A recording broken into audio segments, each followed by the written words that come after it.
All right, here we go. Today we have comedy legend, Carlos Mencia. Welcome to VladTV. Appreciate it, man. Appreciate it.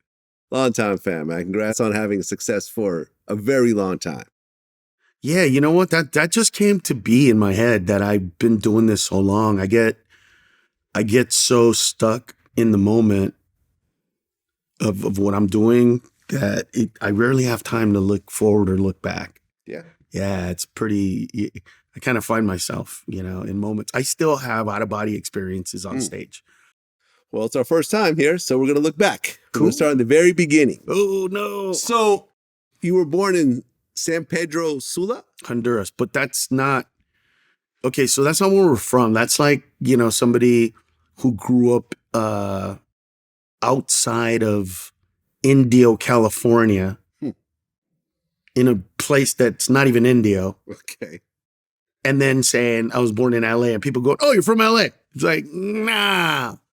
My family is from a jungle, literally in the middle of nowhere in Honduras. A place that when I'm in Honduras, a really tiny country, they have no idea where it is. So my mom was on her way to America. She was pregnant with me. I believe she'd had I don't know how many kids at that point. So story goes, my mom was at home. The midwife, quote, doula left, came back. I was on my mom. She had already mopped up all the stuff. And the only thing left to do was to cut the umbilical cord. Okay. Yeah. Okay, and you have 16 siblings? I have 11 sisters and 6 brothers. So your mom was pregnant for 17 years straight. Well, I mean, they're all blood related, but a couple of them are from a dad that died before. And so a couple of them are half sisters or half brothers, but my actual mother, I think she had 12 or something. Still a lot, crazy man. thing like that. That's still a lot. Yeah. But it's one of those things where, comedically speaking, right? It's what's the best way to go? To get very into the minutia of it and go, look, my mom and dad and uncle and aunt, and it's just not funny. So it's easier to be like, you know what? I have 11 sisters, 6 brothers, and the first time somebody went, your mom had 18 kids? Yes, she did. Okay. Yeah. Now, what nationality are you exactly? So my mother who birthed me and my father who birthed me were born in Honduras. Okay. When I came to America, I was raised in East L.A. by my uncle and my aunt, who is my mom, who I call mom. My mother's from Mexico. So in my first HBO special, I think I said something like, I grew up in East L.A., I was born in Honduras, but I feel Mexican. It's not that I feel that. It's that's the culture I grew up with. You know what I mean? I grew up with my mom giving me Mexicanisms. My accent in Spanish is very Mexican. My English accent was very East LA Mexican when I first started. I mean, I watched one of my first HBO comedy half hours the other day, and I told a punchline where I sounded like this, and I wasn't trying. I wasn't trying, man. I was like, wait a minute, was I trying to be more Mexican on that show? I was like, oh my God, that's how I sounded? Wow, no wonder that special did not do as well as the special that I did 10 years later for, I think it was for Comedy Central. But yeah, we came to this country, and I have all those brothers and sisters, and my mom raised me around my Mexican family with Mexican traditions, going to quinceañeras and doing all that stuff. And so, I don't know, man. I guess, what's funny? I guess I was ahead of my time in this respect. I was born in Honduras. My birth mother's Honduran. My mother who raised me is Mexican. And so I identify as all. Okay. So growing up in East LA, late 70s, early 80s, what was that like? It was awesome. It was amazing. It was the last bastion of young kids with freedom, to do and say, to be with friends. I mean, I think my mother stopped taking me to school. I can't even remember literally my mother taking me to school when I was a kid. Only they would drop me off at the daycare center, because, they worked and they came out. So I would go to school by myself and come back and then stay at the daycare center for a couple hours and then they picked me up. But it was awesome. We got to, we got to be kids, like real kids. We got to go outside and play. We got to do stuff. Responsibilities were not that big of a deal. We got to connect with each other. We got to, say, hey, I'm going to go over here. All right, just be back by this time. There was, for me personally, it was great because I was always a responsible kid. So putting me in a responsible environment was good for me because I was the kid that would say, guys, come on, we can't do that. Guys, stop. We're going to get caught. Like, it's fun if we don't get caught. But, all right, Mando, you want to do it? But if we end up getting taken to the police, to the house, what's your mom and dad going to do? Yeah, we shouldn't do it. So I was that guy. I was that guy. But then I couldn't stop everything. I mean, we got caught in the pool at Belvedere Park. And why did we get caught? Because we took my cousin Benji, who's in a wheelchair, and he really wanted to go swimming. And we were like, listen, dude, we're going to leave your wheelchair out here. I'm going to carry you over on my back, carry you back down. We'll go swimming for a little bit, but we'll leave it out here just in case we got to leave. He's like, all right. So then one idiot thought it would be really hysterical to bring over the wheelchair and go and take it into the pool. So, of course, somebody called the police and everybody left. And me and Benji were there, left there because I couldn't get his wheelchair over. And that was one that I couldn't stop. But I knew that it was going to happen. I saw it coming. But like stuff like that, it was fun. And the cops weren't mean. And the cops weren't, they weren't like, what you guys are doing, drugs, we gotta take. It was just like, hey, look at these idiots. Come on, guys. It was that kind of like guys, really? With the wheelchair? And you thought you'd get away? And I'm just like, I told them about the wheelchair. Well, wasn't there a situation where you robbed a house? Well, but that was once I started getting older.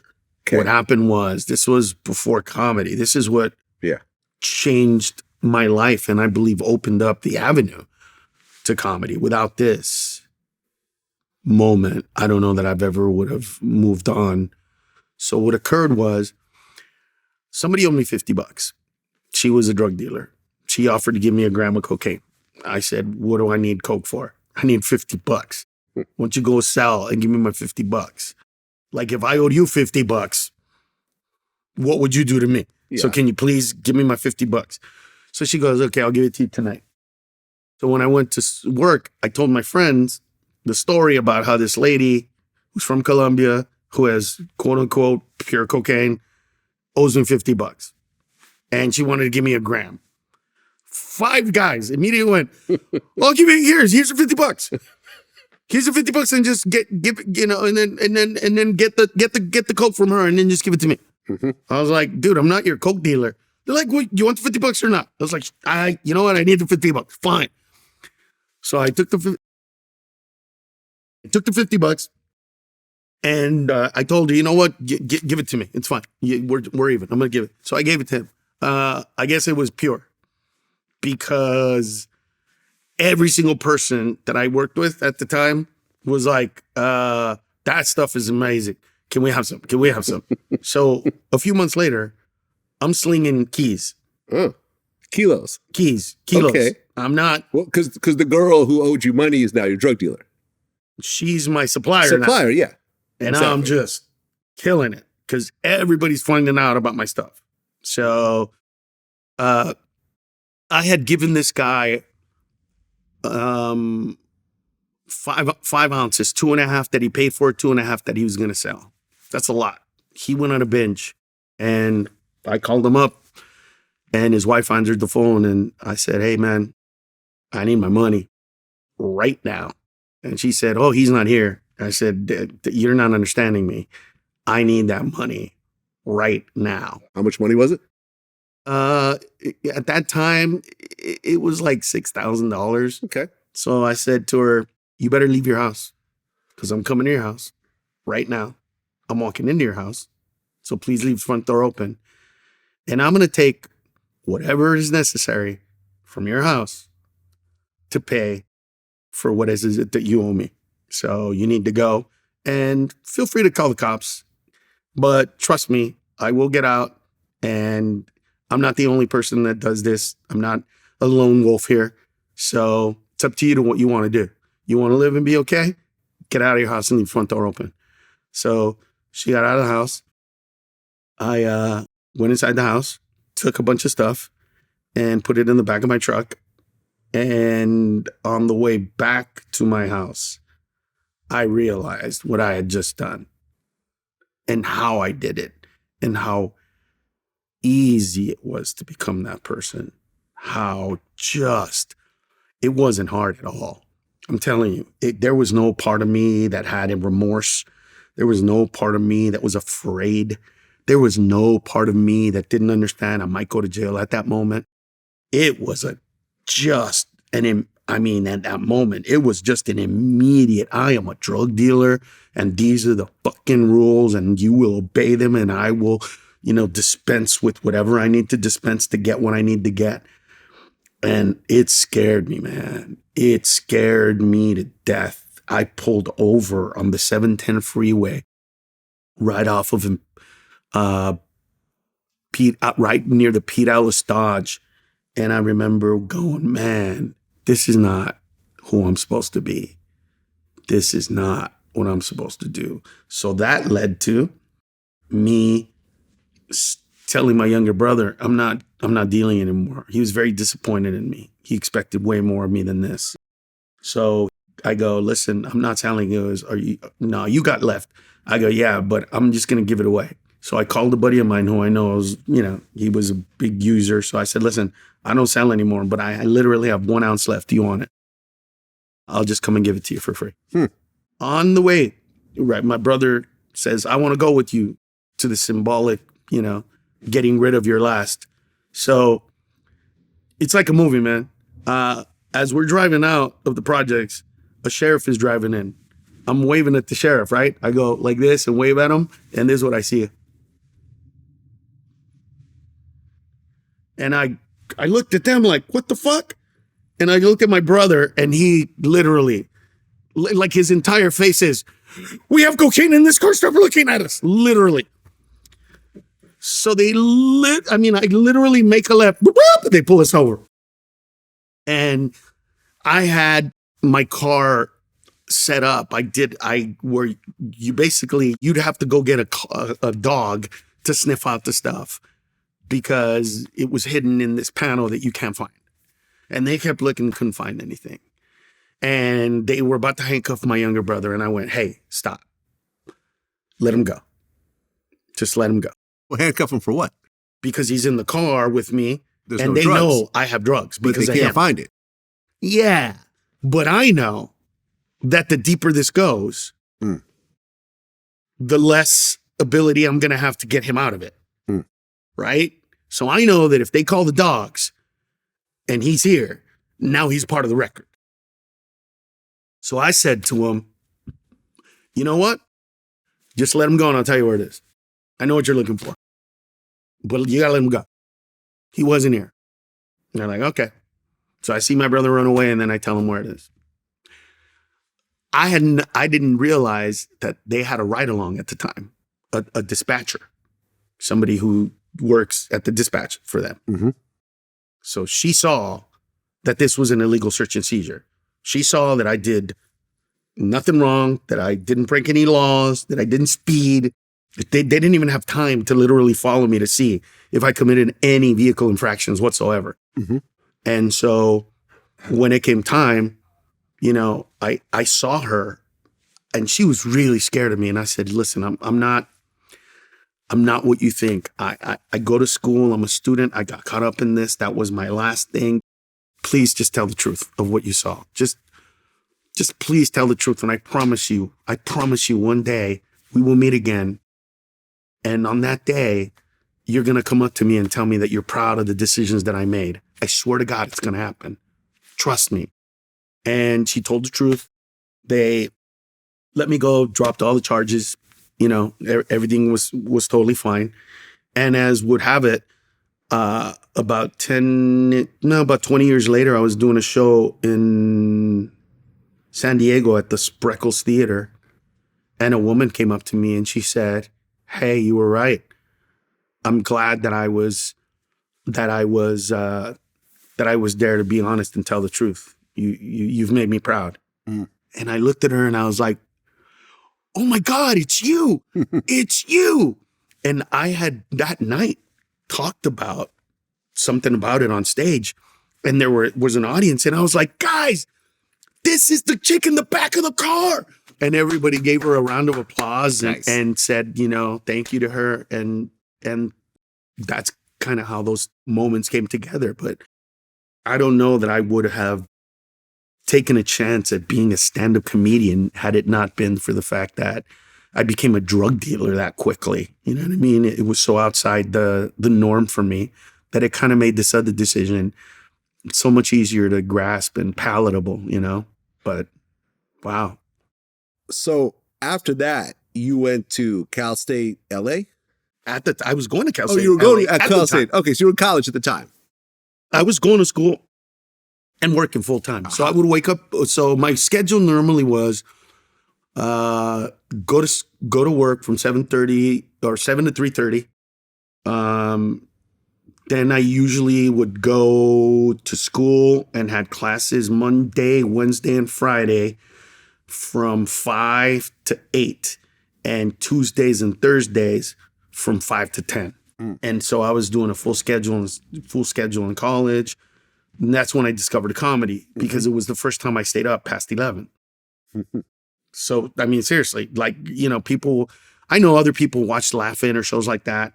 We were watching Vanessa or whatever my mother's, whatever her thing was in Spanish television. And I was lucky to get in Taxi, Happy Days, stuff that they like too, that they would laugh at. But outside of that, I so stand-up was just this foreign thing. And then I saw when Fox became a network and they gave Joan Rivers her show on Fox. That's way back when they actually kind of put tarps over the Hollywood sign and it said Fox for a few days. Like that whole sign was Fox sign. It was cool. I remember watching Louis Anderson perform, and I went to work the next day and I told everybody, like, "Hey, this comedian Louis Anderson, he was really, really funny." And I told them what jokes were. And that kind of just went on for a little bit. And there was a guy named Joe who worked there. And one day Joe came up to me, and he was that guy that never really smiled, was always in tune, never got, he was just a calm guy that you knew was going to be there forever. First job, last job of his life. And he came up to me and he said, "You're very funny. You should do stand-up comedy." And then he just walked away, and I was like, "What? What are you talking about?" And I think that led me to watching stand-up, and then watching stand-up led me to go seeing live stand-up. And when I saw live stand-up for the first time, I not only fell in love with it, I knew that it was something that I was going to do for the rest of my life. It was my brain, as easy as my brain and physiological being was able to get into the drug dealing thing. I knew that stand-up would be that easy for me, because I had always wanted to be that guy who would say, "What are you talking about? This is stupid." But I couldn't. I couldn't. Like I couldn't say all these things because my mom would always catch me right before I was gonna say them. Like, whatever my uncle would say something, I'd be like, and my mom would just catch me like, don't, because everything I thought of was, "But if you say this and you do that, then how explain this?" Like, there was always there. So when I started stand-up, that was the one place my mother could not tell me that. It was the one place where I literally remember going on stage and kind of looking around and going, "Wow, my mother's not here. She can't tell me." And one of the first jokes, I think it's probably the first joke I ever wrote. It's funny, I could still tell that joke today, 35 years later, with context, but it's still funny. So that shows me that even though my writing skills were remedial, my performances were, they were what they are of a young person that doesn't know what they're doing. They were all of that, but they all had, every video I've ever shot as embarrassing as 90% of them can be at sometimes the further back, the more embarrassing they get, so to speak. But then I say something that I go, oh my God, there I am. Wow. I was there back then? Wow. I surprised myself because I didn't feel myself, but I look back now and see that there were always those little things, those little moments of, I'll give you an example of something that I grew up with that I never said. I would sit around and listen to gangbangers talk about white people, right? Okay. White people are keeping us down. White people ain't shit. White people don't like us. They never give us jobs. I mean, just going off. And the whole time in my head, I want to yell out, but if you hate white people, how come you only kill Mexicans? Like, explain that to me. Like, you literally are talking about how much you love Mexicans, and I know you've never killed a white person. I know you've shot at 3 Mexicans and hit 2 of them. And you're claiming 3 with those 3 tears. What? But of course, that never came out of my mouth because they're gangbangers. Right. Didn't you say that every drive-by you've ever seen, they never hit the intended target? Well, that's kind of where the sketch that we did, because you see, this is one of those interesting things. I always wanted to do it as a comedy bit, but I couldn't because there was a comedian and he did a joke where he said, I think he said something like, we gotta teach these kids how to do drive-bys because they always hit innocent people or something like that. And I saw him perform that joke. So I never did that joke on stage, really. Not in that way. So what happened was when we did Mind of Mencia, I was like, I have to do the sketch. But I also, was dealing with people at the time saying like, man, a lot of your jokes sound like something other I heard or whatever. So we said, can you write this bit for us? And I'll pay you for the writing of the bit. And then once you give me the bit, then we can shoot it and you got paid for it and I'm not doing it on stage and this is just a joke for Mind of Mencia. Mm-hmm. So it ended up being something that we did on Mind of Mencia, but it's Dave Tyree who actually initially for the first time did the joke, but that was a thought that I had, God, since I was probably 11 or 13, somewhere between 11 and 13. Okay, so you do an open mic night at the Laugh Factory, and that's when you said, okay, this is what I'm going to do. I don't think so. Yes, but back in the day, the first show I ever saw was at the Improv in Melrose. And back in the days, it was basically, look at it like a big square building, a tunnel connecting the big square buildings, and then a big square interior, right? So I remember as everybody was walking through the tunnel out of the show in like a movie, I stopped. And I literally stopped under the little canned light and I looked back and I thought of a joke that I saw Rick Dukeman do, and he was angry about it, about waiting in line at a supermarket and this whole thing. And I remember at that moment going, wow, I not only can I do that, I can do that well. My brain is meant to do that. Like I want to go home and write a bunch of stuff right now about my life and frustrations in life because of what I saw. So when I got off stage the first time at the Laugh Factory, I had told him to say, this is my first time ever. So Jamie thought it was a gimmick. Masada, the owner, Jamie was like, buddy, you do this, but you're nervous, but you're not nervous. Like, that's good. The first time, and then you take advantage. I was like, what do you, I don't understand what you're saying. And he was like, that you pretend it's your first time. Oh, that's not a pretend. That's the first time I've ever stepped on a comedy stage. And he looked at me and he paused and he went, you must never stop doing comedy again. Never. You have to do comedy. You have to. You have to. And then like a movie cut to like 6 months to a year later, he's like, buddy, you have to do joke about lowrider, buddy. And I'm like, oh no, you crossed the line. But he thought, he told me but I knew at that moment that was it. Well, your real name is Ed. Ned. Ned, sorry. Your real name is Ned. But was it Mitzi Shore, who was the owner of Comedy Store, who said that you should change it to Carlos? Mitzi said, you can't be an angry Mexican named Ned. I said, well, I was born in Honduras, even though my mother who raised me here in America is Mexican. And she went, yeah, you're born in Honduras. You can't be an angry Mexican named Ned. And I was like, why do you keep saying that? Everybody's gonna think you're Mexican. Accept it.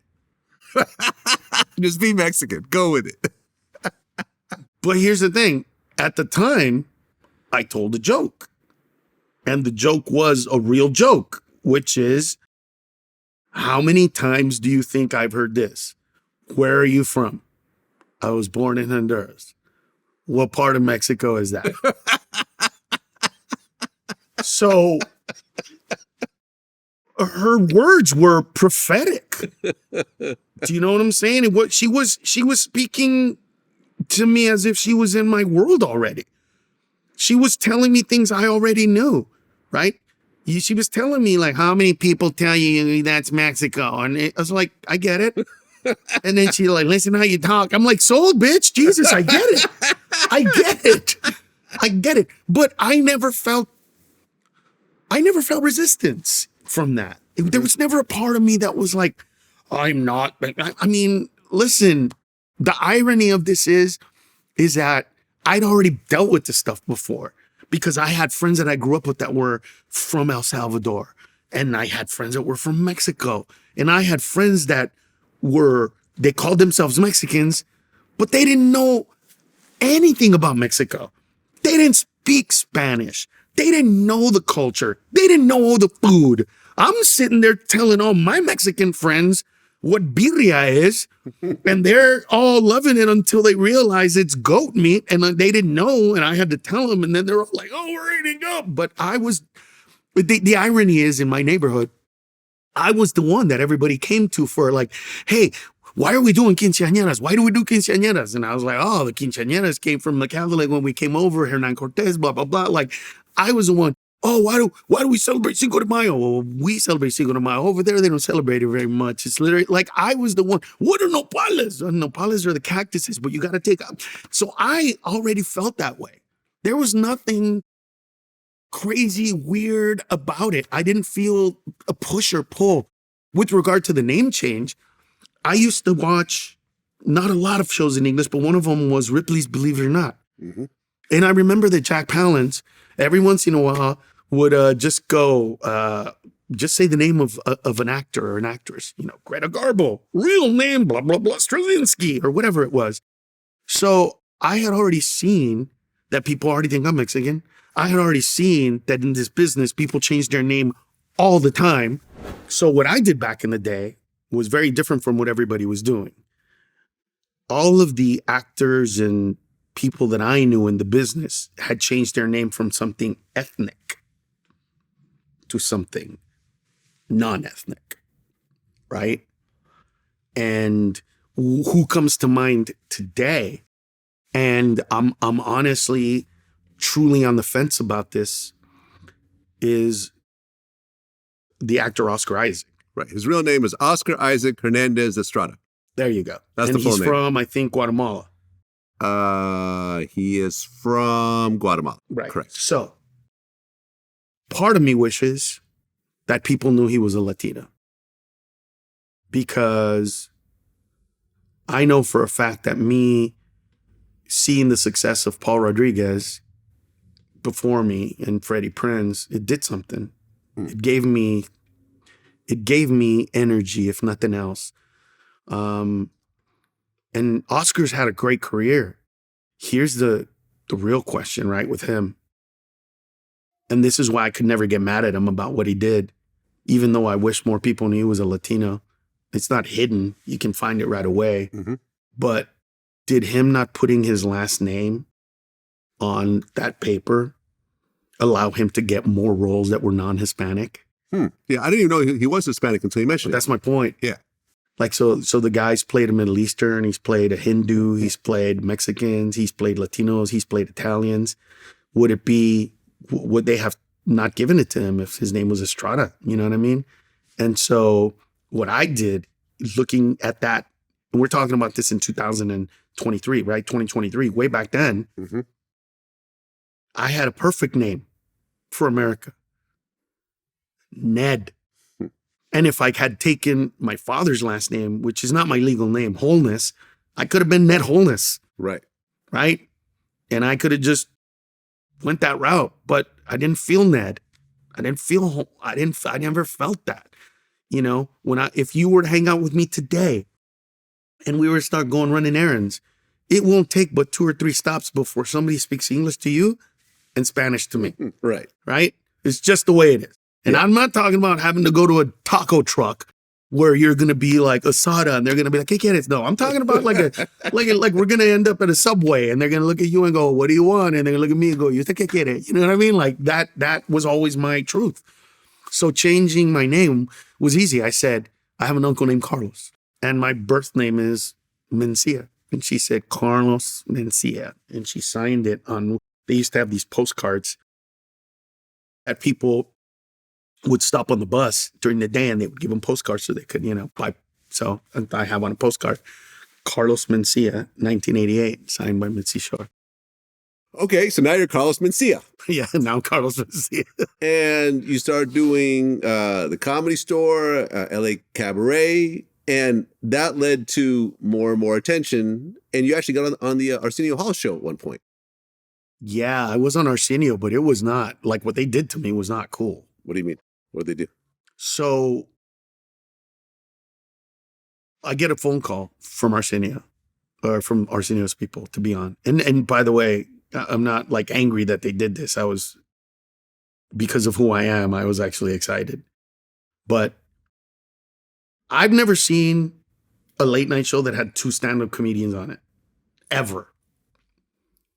They tell me that I'm going to be on and that Chris Fonseca, who we used to call Chris Crazy Legs Fonseca, because he's still alive. He has cerebral palsy. So Chris went on the same show as me, not like the same audience, but different shows, the same show as me.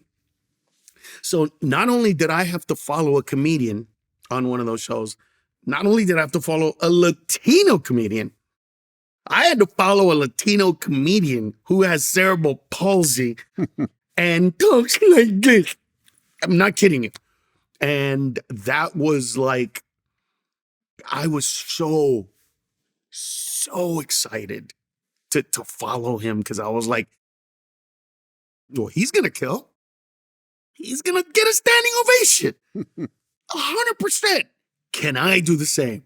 Like, can I follow this guy? To me, it was just such a challenge that I loved it. And it was amazing. But most people forget that that wasn't supposed to go down that way. Like, there's not, somebody canceled and they put one of us in there last minute or something. But I was enthralled by the moment.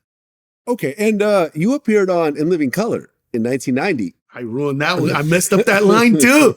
I was so nervous. I was so nervous. My line was literally, is that your red Pinto? And his line was supposed to be, well, mine is yellow. I forgot the red part. So I was just watching this thing in this moment. And as I think a lot of people mistook when I was younger, and I think still do today, my confidence for arrogance. And I understand sometimes why, but my confidence in myself doesn't make me believe I'm better. It doesn't take away any of the of the fears that come with any of that stuff. I just know how to do the things that I do and I'm good at. But I was so scared that I saw all these people and all this stuff, and the weight of that moment kept coming to me because I realized, like, I'm gonna literally walk up to the main actor, open a door, and give one line while everybody's quiet. And it just got to me. And I'm lucky that I even said, but he was a professional, because if you watch it, I come on and go, is that your pinhole outside? And he goes, what? And you could see him go, I got a gremlin. Here's a gremlin. You know what I mean?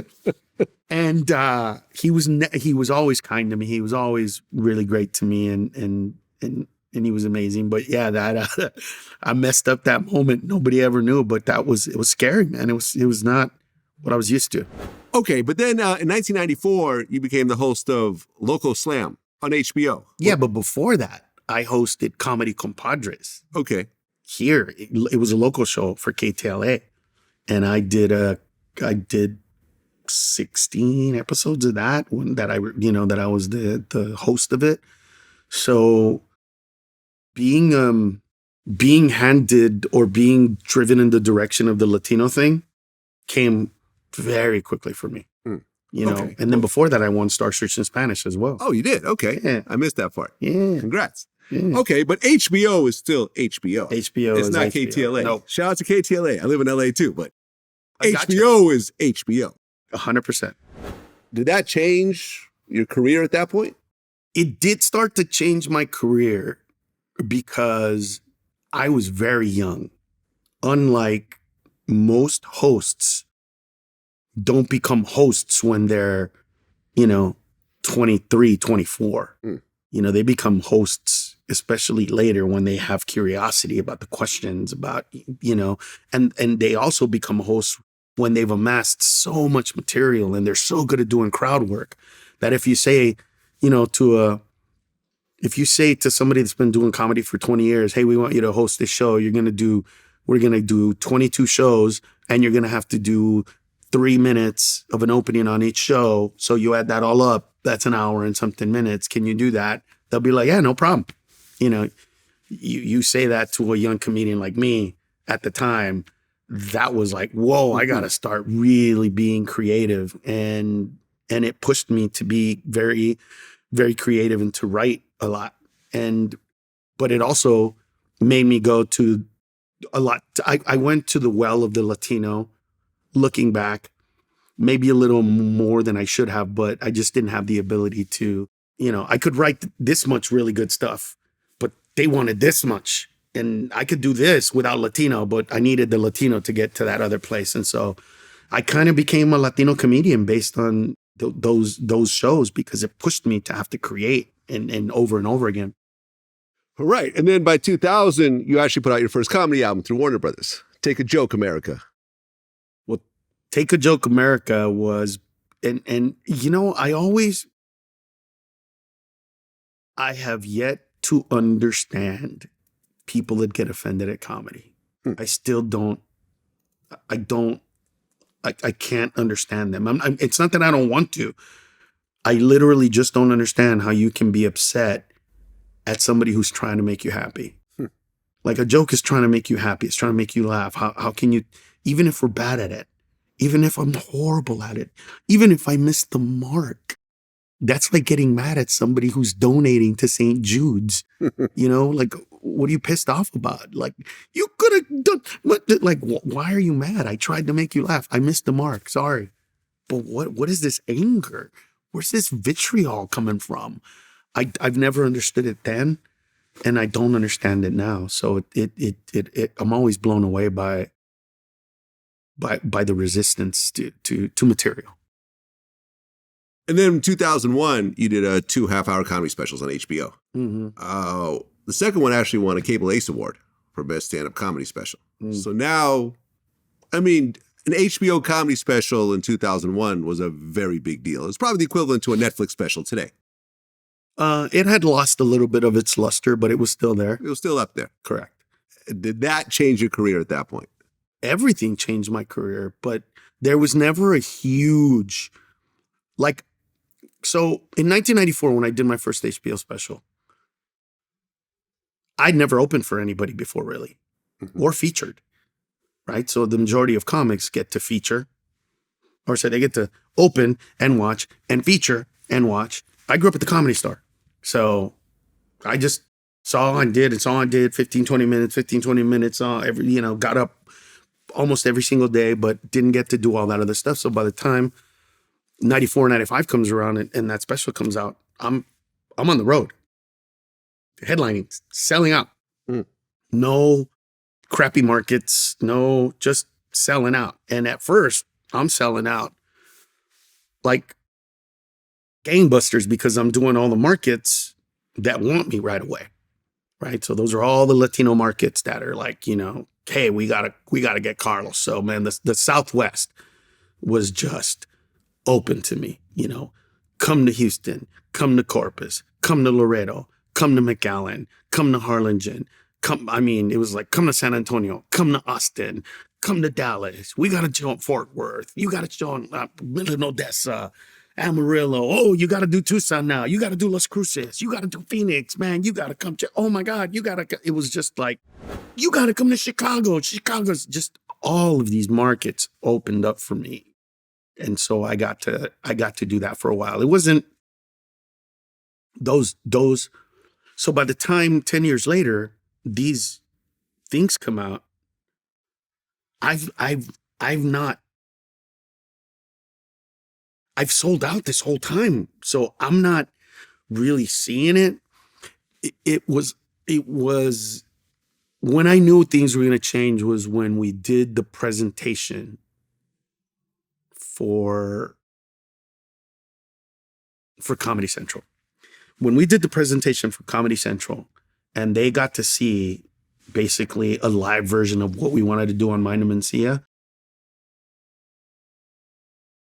I saw, looking back, that my special on Comedy Central led to that moment. And I went, oh, that's why that was important. Yeah, that was a breakout for you, the Comedy Central appearance. Yes. Huge. Yes. I mean, I didn't know it then, and I don't know that I've ever given it its true place in my career, how relevant it was. But it was one of the most pivotal moments in my career. Okay, then in 2005, The Mind of Mencia comes out on Comedy Central. Mm-hmm. People kind of compared it to the Chappelle Show a little bit. Here's the thing. It was not the opposite ever, because that's not what it was supposed to be. Yeah. When they picked up the show, they said, we have 2 great news for you. I was like, wait, what? We're going to pick up the show. What? And we want to partner you with Dave Chappelle. Okay. Wait, what? Chappelle Show's the #1 show on cable right now. They're like, yeah, and you're going to follow it. We want you guys to be like the black and brown punch to that hour. Okay. So I was like, what, is an angel going to come down from heaven and blow me now? Like, what is happening here? This is the most amazing thing ever. What? Cut to about a month-ish before we're going to go to air. They go, I don't know what's happening with Chappelle, but he's not doing the show. So you can't come out with Chappelle because Chappelle's not on the network. And so if you watch the first episode of Mind of Mencia, our show is basically saying we're not Dave Chappelle. Mm-hmm. What I wanted to do at the time was kind of do a little sketch where I'm in the office and they're like, you're going to be with Dave Chappelle. And then cut to me going, Dave, come on, man. I need you, But they were like, no, we don't want to do that. We don't want to put Dave in here. We don't really want to say anything. And so from that point on, a certain amount of people, especially people that don't know how productions work and how long they go from initial to actually putting an episode out, people actually thought, or some people anyway, that when they said, when Dave Chappelle said, no, I don't want to do it anymore, they called me up and went, hey, can we get you in about a month? Yeah, sure. You can do it. And so a lot of people saw me as a replacement. Right. But that's not true. It was never intended to be that. It was never intended to be that. Did you and Dave Chappelle have a relationship during that time? We did not in that respect. And I wish I did, because I wish I would have called him and said, hey man, I just want you to know that I was supposed to be on with you and I was so excited to do that. So, how would you like me to approach this from your perspective? I think that would have gone a long way. But I was all through those years that you're talking about, I was so overwhelmed, especially in the 2000s, with creating. And my mind never turns off as a stand-up. So now you're adding sketches and songs and ideas and all this. I didn't have time to look around to see what was going on, to see, that had I called him, I think that not only would his and I relationship be different and stronger, but I think he would have seen me, because I've heard him talk about this time and how, watching my show sometimes was painful to him. I think I could have helped it not be that for him. But I was so consumed with everything that was being asked of me. It was your first show.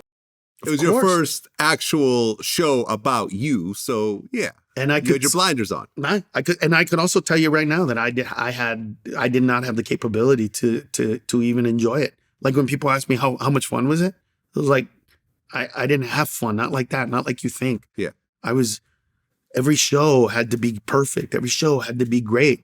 I wasn't just Carlos Mencia. I was Carlos Mencia, the guy who went to, let me see. I was Carlos Mencia, the guy who performed as a Latino for the first time, and the first Latino ever to do a show at a comedy club in Hoover, Alabama. 5-10 years later, I see George Lopez went there. I see they brought others. So I know that the doors that I open sometimes stay open for those behind me. Mm-hmm. And so I knew that I had to be great at this. I knew that I couldn't, suck at a show, or else they would say, Latino stuff doesn't work. Not Carlos, Latino. I mean, you being on the same network as the Chappelle Show, and, speaking to the executives and so forth, do you know why Chappelle's Show ended? Because like you said, it was the hottest thing on television. One of my big regrets is that I was never able to do anything with the Chappelle Show. Like, I really wish I could have been part of that. Right. Doing the Boondocks was like, okay, at least I got that. But right. Chappelle's Show was my number one choice. Right. But I wasn't even in the industry back then. But right. Why did it end? Because it was on such a crazy momentum. I remember even interviewing Charlie Murphy, and Eddie Murphy had agreed to do the next season to do Charlie Murphy's True Hollywood Stories. Eddie was going to be in it. Right. So the anticipation was insane, and then Dave just walked away from it all. Right.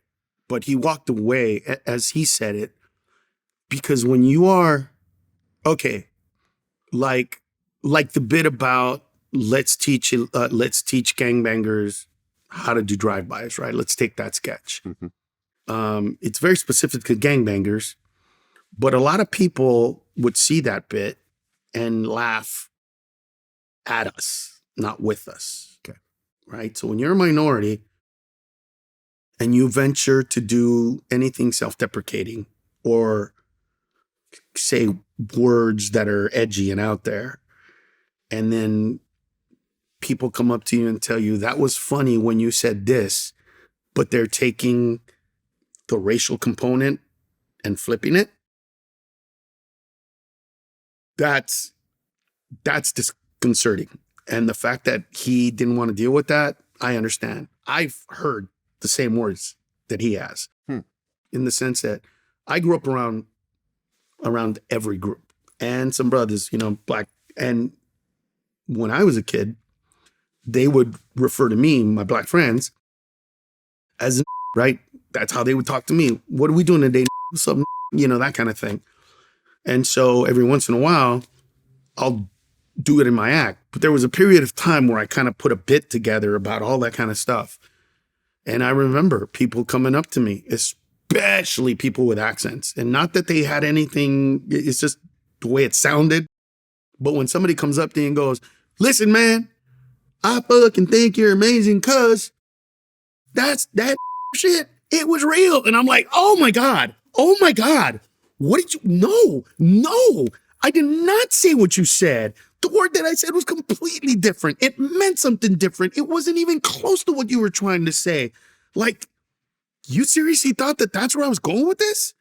And so for his show to be taken that way, and for him to go, oh, wait, I thought you were laughing at my intelligence, at how I write a joke. You're basically laughing because I'm cooning out for you. I'm stepping fetching it for you. I'm Amos and Andying it for you. Mm. I mean, I would have quit the show. I've stopped doing certain bits because of it. So if you want to say I've quit shows, but I would quit a show if I felt the way he did. And when that becomes, I mean, I can't even imagine. Could you imagine being black and somebody saying, I love your jokes? Like, fuck. That's just, I don't have words to describe what that could even feel like. And for him to get that, not once, not twice, but over and over. And then on the other side, to have people say, you know, you should be dead because of the stuff that you say. That I've had. And that's jarring, man. Yeah. We're comedians. What are you talking about? I just created a stupid bit about teaching people, gangbangers, how to shoot and drive at the same time in a car that has hydraulics. Like, come on, seriously. You want to take it to a place of death now? Yeah. Wow. It's jarring, man. It's jarring what people push us to as comedians. Well, the first season did okay, but it was brought back for the second season, and that's when it really blew up. Right. You were second on Comedy Central behind South Park. Correct. Which is still an institution to this day. Huge. Yeah. Is that the longest? Well, no, The Simpsons is longer than Simpsons South Park. yeah. But South Park is probably second. Yes, South Park is a running second, but it's if you just include cable, it's by far it's insane. The best cable comedy show, like longest ever. Period. Right, and I think around that time you started a Super Bowl commercial with Bud Light, so your star is really shining at this point. Correct. What really changed in your life? Because now you have not only the huge popularity of being on TV and Super Bowl commercials and everything, but the money, I'm assuming, is coming in as well. Yeah, that's just going into the bank. I'm not worried about it. You know, I'm thinking that I'm going to buy my mom and dad a house. But like I said, I've never done this for the money. It's never been a driving force for me at all. So, you know, making a lot, making less, doesn't matter. I do what I do the way I do it because I believe I'm changing the world. Because there have been moments in my life as a comedian where my comedy has made a difference in people's lives, and they let me know that. And I truly believe that that's what, you know, inspires me on a daily basis to do what I do, to take the positive and the negative and put it all together and kind of go, yeah, this is what I want to do with my life. And I keep doing it. So yeah, changing the world, man. Well, I mean, there's no success without the flip side. Without the haters, without the jealousy, without people calling you out. 2005, Joe Rogan had made a post about you, accusing that you stole jokes, which, people make posts all the time. But in 2007, he actually ran up on stage and confronted you. And I just want to say this before you answer this question. I talked to TK Kirkland before because I wanted to, I'm not a stand-up comedian, but I have friends who are stand-up comedians. Sure. So I wanted to just kind of test the temperature on this thing. Number one, he said the whole plagiarism of jokes and stealing jokes or the accusation, he considered that whole thing petty. Right. He said that there's been lots of times that he's seen other comedians do his jokes. Right. There's also been lots of times where he did a joke and someone said, oh, did you know that Sinbad did something 10 years ago? And he's like, I've never watched Sinbad. Right. But, when you talk about similar topics, these types of things come up. Right. He also said, when I talked about the whole Joe Rogan confronting you on stage, he said that Joe Rogan did that to someone he felt he could do it with, because Joe would not have run up on a lot of these stages. He would have not run up on TK stages or, Phase on Love stage or whatever else. So to me, that was sort of underhanded. What led up, from your point of view, to Joe Rogan actually confronting you on stage? Well, he didn't confront me on stage. I confronted him. Okay. So most people think that because we only see a part of the video. Correct. Okay, so explain to me what led up to it. What pissed me off, or what bothered me about it, was that there's a kid I've always wanted to mentor. I think that if the things that you learn you don't pass on, then you're just a broken link in the chain that didn't pass on all the strength that you should pass on through genetics, through knowledge, through whatever. So I've always wanted to help out comics. And the list of comics that I've helped out, get to the next level is something that makes me very proud.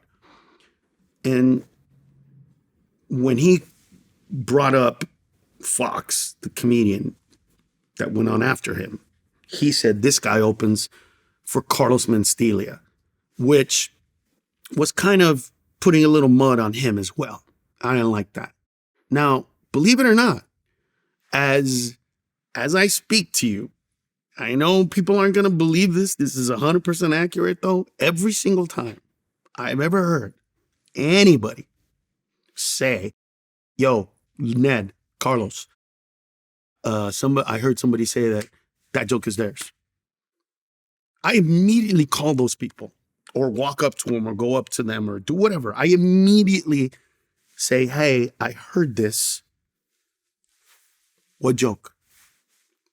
So I went up on stage and that was the first thing I asked. Hey, Joe, what joke did I ever steal of yours?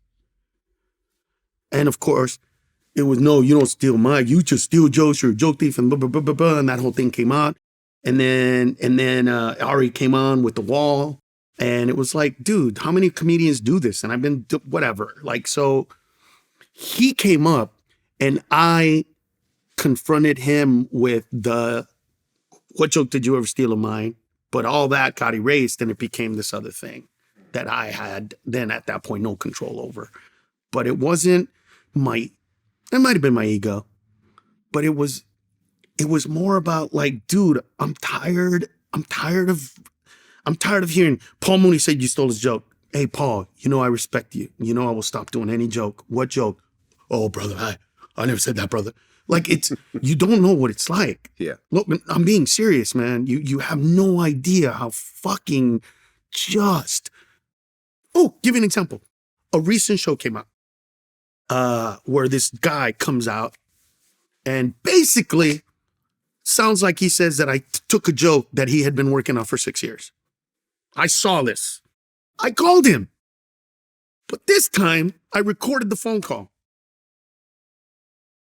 And I recorded the phone call because I knew exactly what was going to happen. So I'm recording the phone call. I call him up. I go, hey, E, I just watched that. Stop right there, Carlos. Stop right there before you even say anything. They edited it wrong. Not what I was asking. Made it look like I was saying that I said that you stole my joke. I've never ever said you stole my joke. I've never claimed you stole a joke. I've never accused you of stealing jokes. That's not what happened. Let me tell you what happened. And I'm just sitting there letting it play out, going, this is the irony of my life dealing with this. But also what I learned from that was I cannot spend time on that anymore. I am such a truthful comic. The one thing I still have dreams of is when I was a younger comic, but kind of get into it my own. When I became Carlos Mencia, when I was doing things on stage, that I really wanted to do. Mitzi saw me perform before she passed away, and she said, "God damn, you bleed. I've never seen it like that. You bleed on stage, even more than prior. Just don't stop, but don't let it get you. Just don't let it get you." And it's what I've always done on stage. And so I've always wanted the truth to be real. I don't care what you think. I just want you to know the truth. I can't anymore. I can't spend time on that anymore. I got to tell people, look, come and check me out. See what I do now. See where I'm at now. I can go through all those moments, but people that want to dislike me, some of them just dislike my demeanor. Some of them don't like how I perform, or they think I'm arrogant, or they think, I think I'm better, or whatever those things are. And I can't help that other than come to see me perform, and I promise I'll make you laugh. Yeah, it's tough. I'm in the content business as well. And I just assumed that some of my stuff is going to get copied and redone and everything. I remember talking to Too Short, I interviewed him, and he was like, yo, like what we're supposed to do is put out dope shit that other people emulate. This is a compliment in what we do, but some people kind of get it twisted. But I don't know. It's one of those things where people, I feel like have painted you unfairly and created a stigma and a narration, which I feel as going through your stuff was unfair. It felt unfair, but that's also why I was always, like trying to get people to see the truth, because it was unfair, because of the way all the things went down. I mean, I can put them together, but at this point it's like, you know what, man? It's like somebody will go on my Instagram or whatever and say, and just apologize. And I'll go, you know what? I'd love to. To who? Yeah. You know who? No, I'm like, you literally told me to apologize. For what? For all the jokes you stole. Okay, since there's so many jokes I stole, just tell me what jokes they are and who they are. And know this, I literally have recorded my show since 1994. So I literally have a database of when I wrote and created and built and put in all the jokes since 1994. So go ahead and tell me. And then they usually like, whatever, dude, you know what you are. This is the problem. You don't accept responsibility. And I'm just sitting there going, fuck! I'm a math guy. Take your emotions out of it. I'm telling you, I have the work that I've done, not on a chalkboard, not on something erasable. Video. Digitized. It's digital. It's all there. Yeah. You can literally see it. And by the way, every single one of those shows, I sold copies. Because not only do I record my shows, ever since 1994, if you come to see me perform, you'll hear this right before the show. Tonight's show is being recorded live. Carlos Mencia does something no other comedian does. Tonight's show is being recorded. And at the end of tonight's show, if you wish to get a copy, not of a special, not of an album, of the show that you are about to watch, just sit down, relax, and enjoy. So I've been doing this since 94. So not only can I say, oh yeah, I could get it. Somebody on the internet will go, I have a copy of that show. Right. And all that angst, but I have to get rid of it. I have to move on. I have to not care about what you think or where you go or the truth. I just have to go, you know what? I need to focus on getting the people that want to see me again, because I'm in a place right now where I'm ready for success. Well, George Lopez said he had a physical altercation with you. We did. Him. And I remember I saw both of the jokes. It was about when I was a kid, we didn't have remote controls. Our parents would hit us in the head and by the way, tell us to change channels. Yeah, except if you watch those two pieces, he tells the joke literally in 2001 or 2002, I believe it is. Yeah. You could tell how old he is. Yeah. In the bit. The bit that I did it in 1993.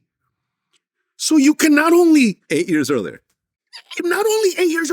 look at my, first of all, one is shot in 480 interlaced, right? Right. And you can tell by the fuzziness of it that it was shot not wide in screen. a square. Yeah, in a square. So in order to be shot in a square, we're talking about, it had to be the 90s. In the 90s. Yeah. So his stuff comes out. And so like, even that is one of my, like, I want to yell out like, look, I'm like 19. He's 40. So what you're are saying, you talking about? So you're saying he stole the joke from you? No. Or See, he copied it from you?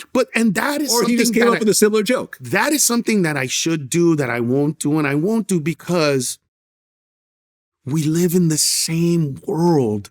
We're looking at the same things. We are algorithms, if you will. Mm-hmm. And if you're a good algorithm, then you're probably going to be creative in a, how many people that grew up with parents who smacked them in the head will say, when I was a kid, I was the remote control? Because how many kids were told, go and get the remote control, go change the television? How many, like, if I wanted to tell a joke about when I was a kid, I had to hold the antenna on the TV. Or that my mom and dad put foil paper on the antennas of the rabbit so that it could get better, like all of that stuff. Yeah, somebody could sit there and go, I wrote that joke. Yeah, but what you didn't write was the reality of that. Actually living it, yeah. You're assuming that you're the only fucking person that ever dealt with, you know how many times I would hold it and then let it go? And it went, and I'd hold it, and then, and I literally had to stand there while my parents watched some goddamn TV show because if I held it, we could get channel 52, okay? Like, but that's not just me. See, the whole reason that if you tell a joke and people laugh, it's because they get it. The majority of times it's they're with you. Yeah. They're on your, they go, oh my God, I remember that. And so like, you can't go around, like to me, that's a bit arrogant to believe that you're the creator of all this stuff as if nobody else can come at it. And here's the thing, when it gets reversed, right? Like somebody will go, man, Carlos Mencia still jokes. And then I'll go look at the video. Look at how young I am. Look at the kind of video, the way it's shot. Look at this video, and you could tell those were shot way before. And then those people go like, whatever, you're still a piece of shit. Oh my God! Oh my God! Ugh. So all that stuff, I just know I'm laughing at it because I have to let it go. So what exactly happened in that altercation? With George? Yeah. I don't know where my ego ends and my self-confidence begins. I can't tell you. What I do know is I got tired of being accused and nobody giving me evidence, right? Like even so I did 2 shows for my special, for the special No Strings Attached. I did 2 shows. After the first show, Jeff Schimmel, Robert Schimmel's brother, comes up to me and he goes, dude, a joke that you do sounds like Bill Cosby's. And I remember going, fuck, this again? This is the hey mom joke. Right. Yeah. I go, fuck this again? God damn it. Pissed the shit. I said, I want to fucking talk about it. I never did that joke ever again. Mm-hmm. After that moment. There are a couple of jokes that I've never done again. Another one was, there was a time in America where the best rapper was white and the best golfer was black, right? So it was when Slim Shady was top of his game. Eminem and Tiger Woods. Tiger Woods. Yes. Right? And I'm building something because when I start jokes like that, they begin to become a tree. And my agent, Matt, goes, you can't do that joke again. And I go, what the fuck are you talking about? He goes, I just heard somebody over there. Was it Chris Rock who did that joke? I don't remember who it was. He goes, I just heard somebody. I have heard that tell that joke. Type of joke before, right. Yeah. And I go, so it's kind of an obvious joke. He goes, yeah, but they don't get accused of stealing shit, you do. Yeah. So it's up to you. I'm like, fuck this bullshit. Blah, blah, blah, blah, blah, blah, blah. You know what's funny? I talked to Matt the other day and he goes, I know you. And he goes, I remember that day. And I remember you were mad. And I remember you cussed me out. And I remember you walk away. He goes, you know what else I know? You go, what's that? You never did that joke again. I go, of course not. Well, now that you tell me that, of course I didn't do the joke again. So what happened with George Lopez? But that's where I saw. So George Lopez, we're outside of the Laugh Factory. And he goes, bro, you did 7 minutes or something like that in my act. And I go, George, I didn't. I don't watch you to do that. I watch you to stay away from stuff, not to do stuff. Like I literally, if I watch other Latino comedians back then, it was more about what to stay away from, what not to do. You know what I mean? What not to go to, what gets stepped on too much, you know, white people this, Mexicans that, like that kind of stuff. So he said, Taco Bell joke. And I go, bro, you seriously want to claim a Taco Bell joke? And he said, well, you know what? Even if you didn't steal it, I've been doing this longer. Out of respect, you should stop doing the joke. Today, that's what I would have done. Today, I would have said, you know what? You've earned the right to say we're both Latinos and we're on the same thing. One of us should do the joke, not both of us. I earned the right. I don't wish I would have done that. I mean, because I can't, so to speak. We all have regrets. That's one of them. I wish that I, handled it differently and kind of said, and that right there would have changed the trajectory of all that because he wouldn't have been a driving force there, but it wasn't. So years later, not too many years later, but a few years later, I'm eating across the street, look up, see his name, say, I want to go see if I can fix this, because, I'm always wanting to make things better for everybody else, because look, no matter how bad things have gotten for me, I'm okay. I mean, look, this is going to sound the way it sounds, but at this point, I really don't care anymore. There are times when I've sat around in church, lighting a candle, thanking God that it was me that all this stuff happened to. Because I have a lot of friends who are comedians. And I know for a fact that some of them might have committed suicide had these things happen to them.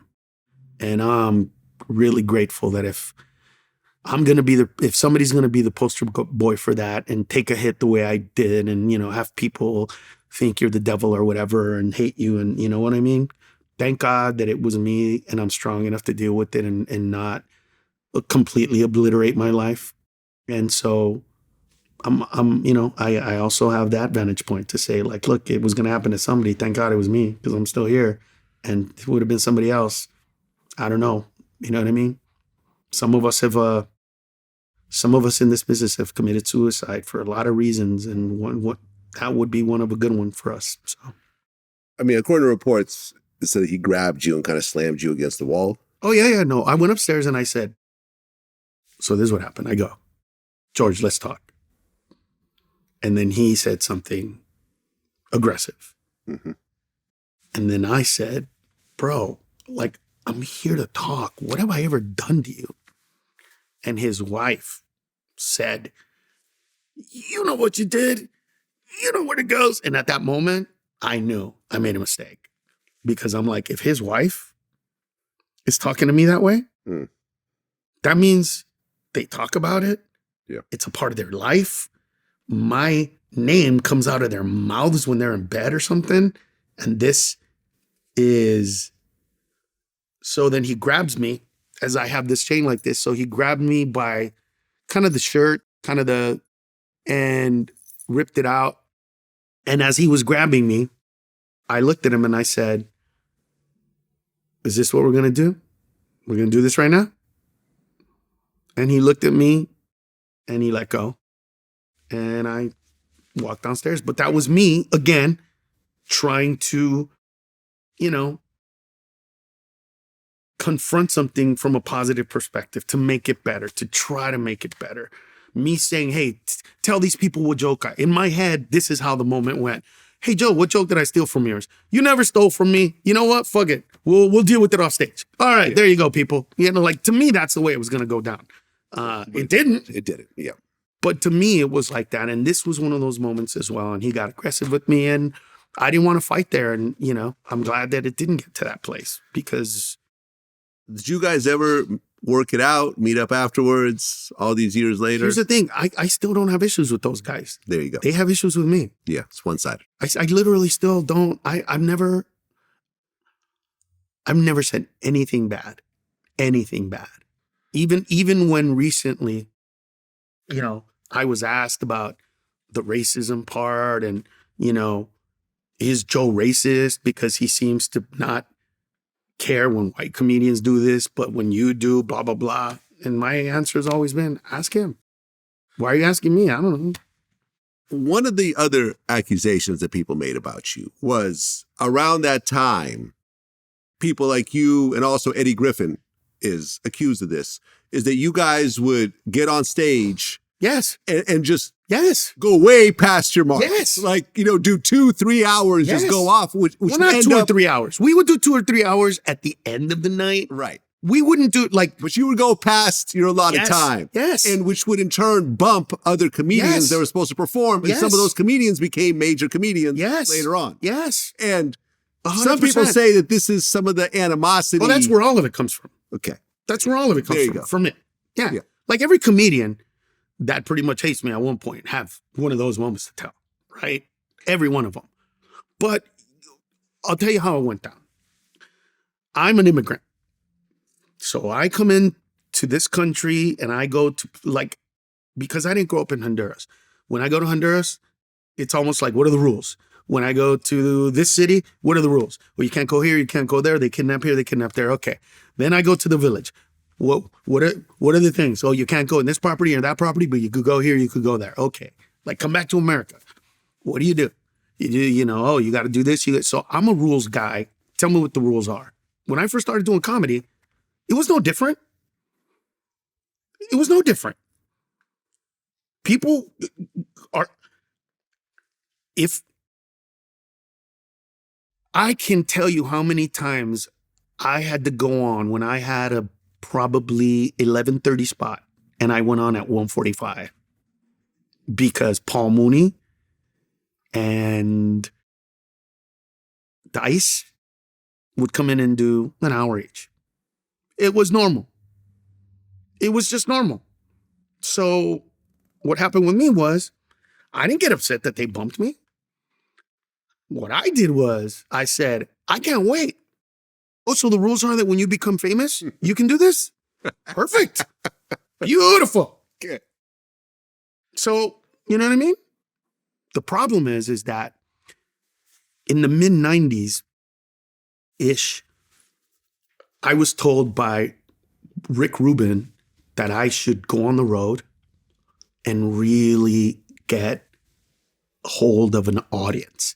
He's like, audiences need to see you perform live, and you need to go do every comedy club, every theater, everything you can. And so in the mid-90s-ish, I started doing that. I came back about 8 to 10 years later for Mind of Mencia, right? When all that happened. Mm-hmm. For those 8 years, millennials started coming of age. And they didn't understand bumping. All of a sudden, I'm a bully, right? Now I'm bullying people. And nobody cares that it happened to me. Nobody cares that that was what occurred to me. And nobody looked at it like, this was like a sorority or fraternity. You're getting hazed. This is what happens. This is how you deal with this. Yeah. This makes you better. Plus, going on after a superstar and doing well, that's when you know you're somebody. That's when you know you got it. That's when you don't have a TV show, anything. TVs, movies, nothing. But you go on after Dice Clay did an hour and killed it, and that's you. And so, yes, I did it, but I did it because it was done to me, and it wasn't cruel. It was part and parcel of the process. But it's also because it was me and Eddie.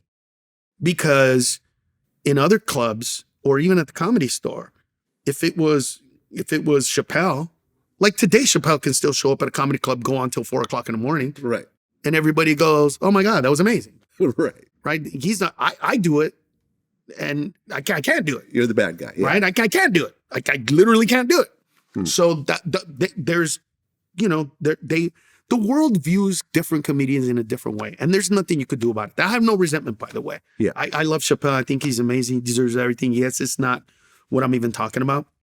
It's more about the fact that with audiences and comedians, by the way, they'll look at it and go, oh man, Chappelle did it. For me, I felt like in order to join the band, I got a plunger in my butt over and over again. And I didn't get mad. I said, is this what it is? This is how we do it? Okay. And I felt like a few years later, I'm sitting there with a plunger going, wait, I can't do this? I didn't need the plunger? I don't. No, but I want to plunge you guys. What do you mean I can't? No, but they plunged me. This has my DNA on it. Now it's going to have I can't do it to you? What? And then again, in all those little things, right? They wear you down, man. Yeah. They hit you hard. They hit you in places that you didn't expect. I got to change my fucking name just to tell jokes, right? Didn't look at it like that at the time. Yeah. But this is what it is. Got to lean into my Latino-ness. Then after leaning into my Latino-ness, I get shit on for not being Latino enough. Even though I'm Latino than more people. I speak Spanish. They don't even speak Spanish. Like all these little things, man, they just begin to like, what the fuck? What is it about me? Well, was it the whole Joe Rogan on stage thing? Was that the reason why Mind of Mencia wasn't renewed after the third season? I don't know. I think that And all the whole plagiarism thing, or was it? No, what happened in season 3 is that they moved us from Wednesday to Sunday, and they hadn't had a hit show on Sunday in like decades. Mm-hmm. So they wanted to put us in a different show. So they gave us 2 years. And then the minute we moved to Sundays, we had decent ratings, but we weren't killing it the way we were before. So that's kind of, and it was, one of those where it's like, do we want to fight for more? Don't we? So it's kind of like, all right, well, let's do something else. Well, in 2009, South Park did an episode about Kanye. Yeah. The fish sticks episode. Yes. And I actually watched this before. At one point, Kanye basically kidnaps you and puts you in a room. Right. And I saw it the other day. Beats you to death. Yeah. Kills me. Kills you. Yeah. Because in the process, you admit to stealing jokes and stuff like that. Right. That I stole that joke, that I don't know who got it from me. Yeah, something like that. Right? Exactly. How did it feel? I mean, because South Park is a very big stage. Yeah. And the Kanye episode especially was a very big stage because everyone was watching Kanye at that time, who was going through one of his manic episodes and so forth. Correct. Did you get a kick out of it, or did it bother you a little bit? I got a kick out of it at the time. At the time, I was like, you should have called me. I would have done my own voice. You know what I mean? Yeah. Because to me, it wasn't like, I leaned into the narrative when I did I Am Comic. What I didn't realize was the emotional, visceral reaction to all this from people. I didn't see that coming. I wasn't privy to that view for some reason. It just didn't register in my brain. I didn't feel it coming. I didn't know it was coming. I just was kind of like, all right, Milton Berle was accused of stealing jokes, and all those guys from the Catskills, and, Robin Williams, and blah, blah, blah. It's a part of it, whatever. With me, the components were different because now there was a connectivity to it, the internet. Now there was something that hadn't happened before. I can tell you stories that you're going to go, what? And you're going to have to call about 20 people, 30 people. And then somebody will tell you, no, that did happen at the back of the Comedy Store with this comedian, that comedian, a bag of cocaine and 2 guns. Yeah, that happened. And shots were fired. Nobody knows about it. That kind of stuff. We kept it between us. My thing was the first time where comedians took something that was a bullshit between us, a fight amongst us, and put it for the world to see, for the world to inflect on.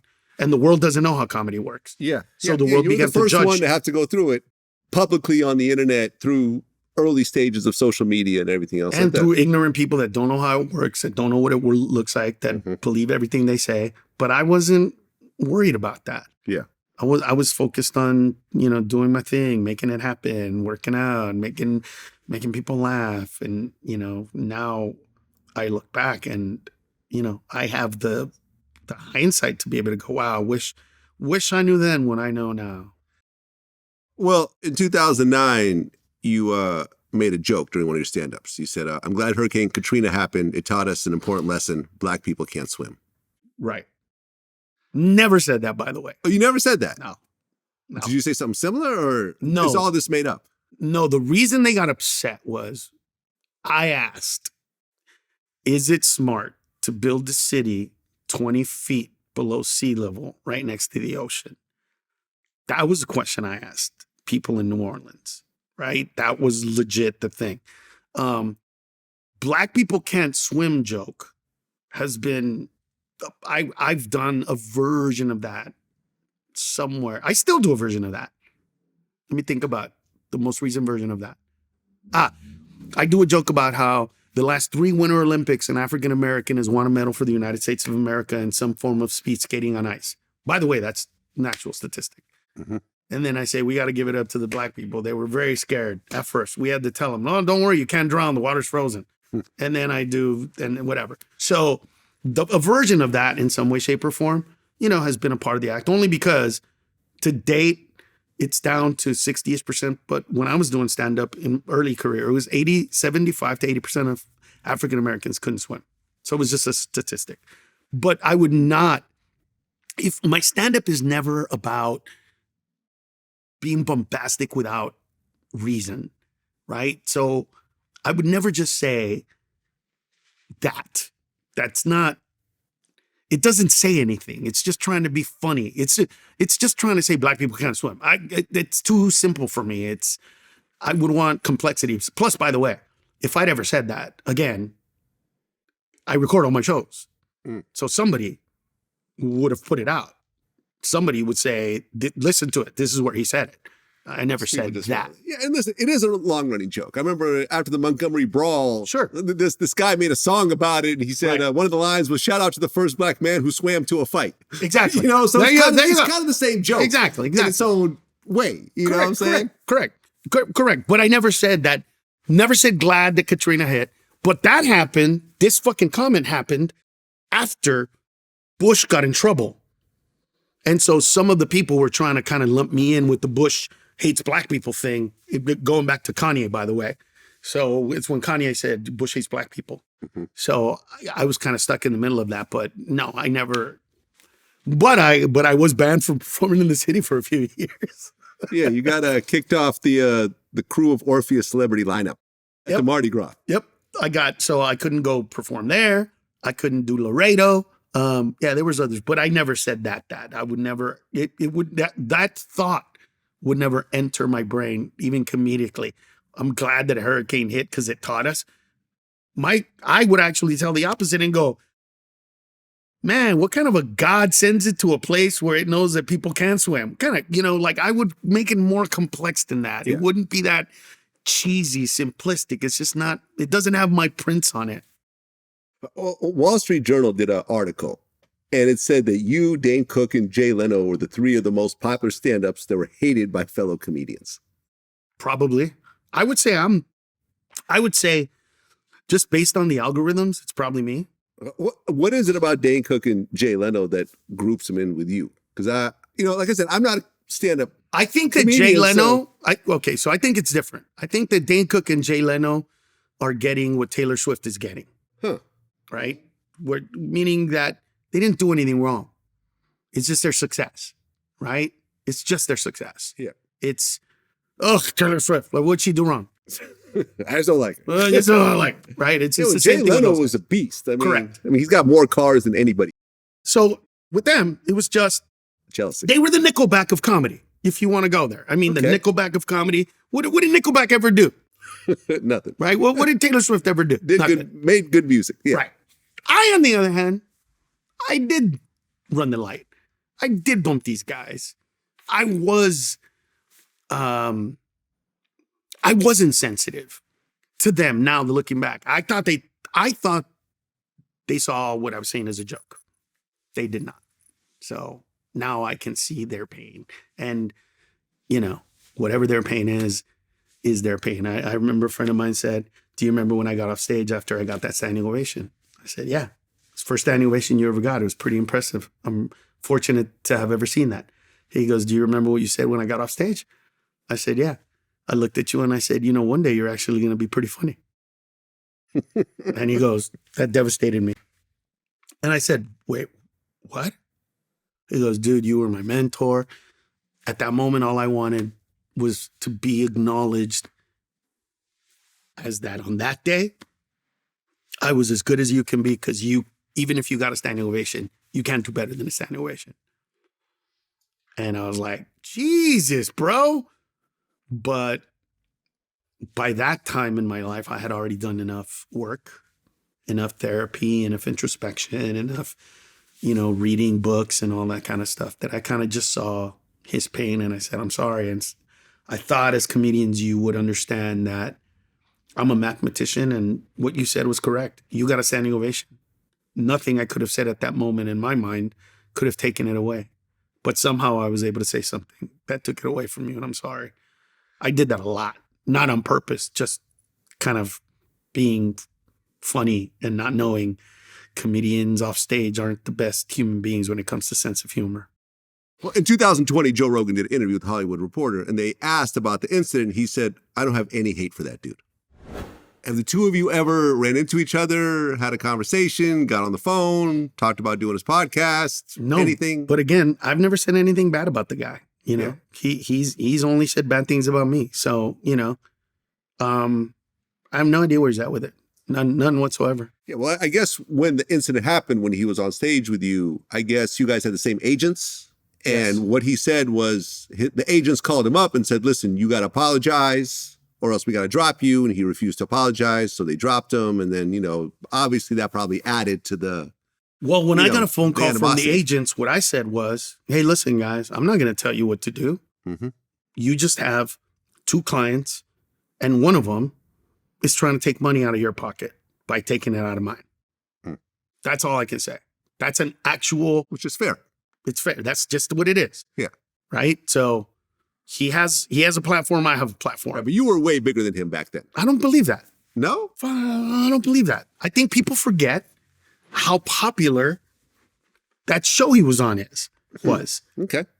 Okay, Were let you me a put it bigger to you this stand-up way. comedian at that point? Look at the ratings for Fear Factor, and look at the ratings for Mind of Mencia. Now you got to remember, we're Right, being but Mind of judged. Mencia was all you. Fear Factor, he was a host of a bigger entity. Yeah, but for every 1 million people that watch Mind of Mencia, 10 million people watch the Okay. Fear Factor. Fair enough. So if he was way more popular than I was, right? The name Carlos Mencia was not as big as the name Joe Rogan even then. Okay. People forget. And before that, he was on a hit series on NBC. I think it's News Radio, if I'm not mistaken, the name of the show. Mm. Where, So, yeah. but so he did that. Then he was on Fear Factor. He was way more known than I was, way more popular than I was. I was not Well, I hope you guys at one as point, big. you guys are grown men. You have kids. I mean, at the end of the day, this sounds like a whole bunch of nothing, honestly. Sounds It like a does whole bunch of nothing. It does in the way you say it. And I can, you know, I can accept the way you say it today. It's awesome. It's beautiful. It's cost me a lot. A lot. It's cost me friendships.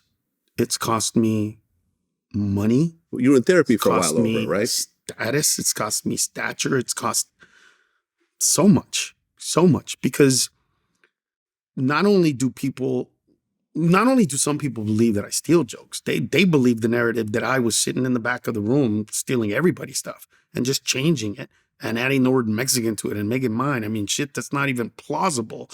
Plus, I can't say who it is, but I'll tell you that a producer who has had 2 hit TV shows and 1 hit streaming show, so 2 networks, 1 streaming, called me up not too long ago, apologized, said they wanted you to be on this thing that I was doing, and I made sure that you weren't on it because I'm a fan of Rogan. And after all the stuff that's happened recently, I question now, and now I see that, you know, the narrative for you wasn't it. And look, I'm just calling to say I'm sorry. I don't have a job for you. I don't have a gig for you. I'm sorry that, you know, I took that away from you, and I wish I could take it back because now I see you don't deserve it and blah, blah, blah. And I said, if you want to have a solution for me, you got it, man. It's yours to keep, but between us. Mm-hmm. Those are the moments that I'm glad it's me, man. Just, I'm glad it's me. I'm glad that I don't have that little part of me that goes, man, it would be so easy to end it right now. Because as I sit here and think about it, it's all my work and therapy and all my introspection that allows me to kind of go, relax, dude, it's fine. It is what it is. But, you know, to hear that and to know that that's true, that's a real thing. And I was good enough to absolve him because, what am I going to tell him something negative so that he feels pain, so that he lives in that pain, so that he lives in that moment?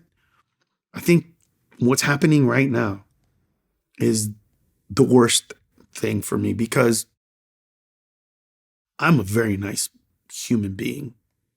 And I didn't do that for you or for me or to be here right now or to sound better than or grandiose or to give myself anything. I literally said, what are you going to do? You're going to make this guy feel bad? He already feels bad. He's already calling you feeling bad. What am I going to give him more pain? No, I'll just accept it and move on. But that person, that's who all these people are shitting on. Somebody that when given the opportunity to give pain or take it, I'll take it. I'll take it. I'll put it in mind. Yeah, I mean, look, you're probably the first comedian to be hit by what we call cancel culture these days. Oh, no, I am. I'm the first person on the internet ever tried to cancel. Yeah, and at the end of the day, the first people always get it the worst. Sure. You know what I'm saying? Like, sure. I ask probing questions in my interviews, so people start calling me the police. And that stuck with me for 15 years. Now, all the new interviewers, they do the exact same thing that I do. And it's considered normal. But I'm always going to have that stigma, and that's fine. It's okay. Right. I've been compensated well for my work. I get to do what I love, and you get to do what you love. Right. You're still touring. Sure. You're still doing your thing. Yeah. So, yeah, people are going to hold certain things in your past against you, but you're still doing shows. You still have people that are paying to see you. So at the end of the day, who gives a fuck?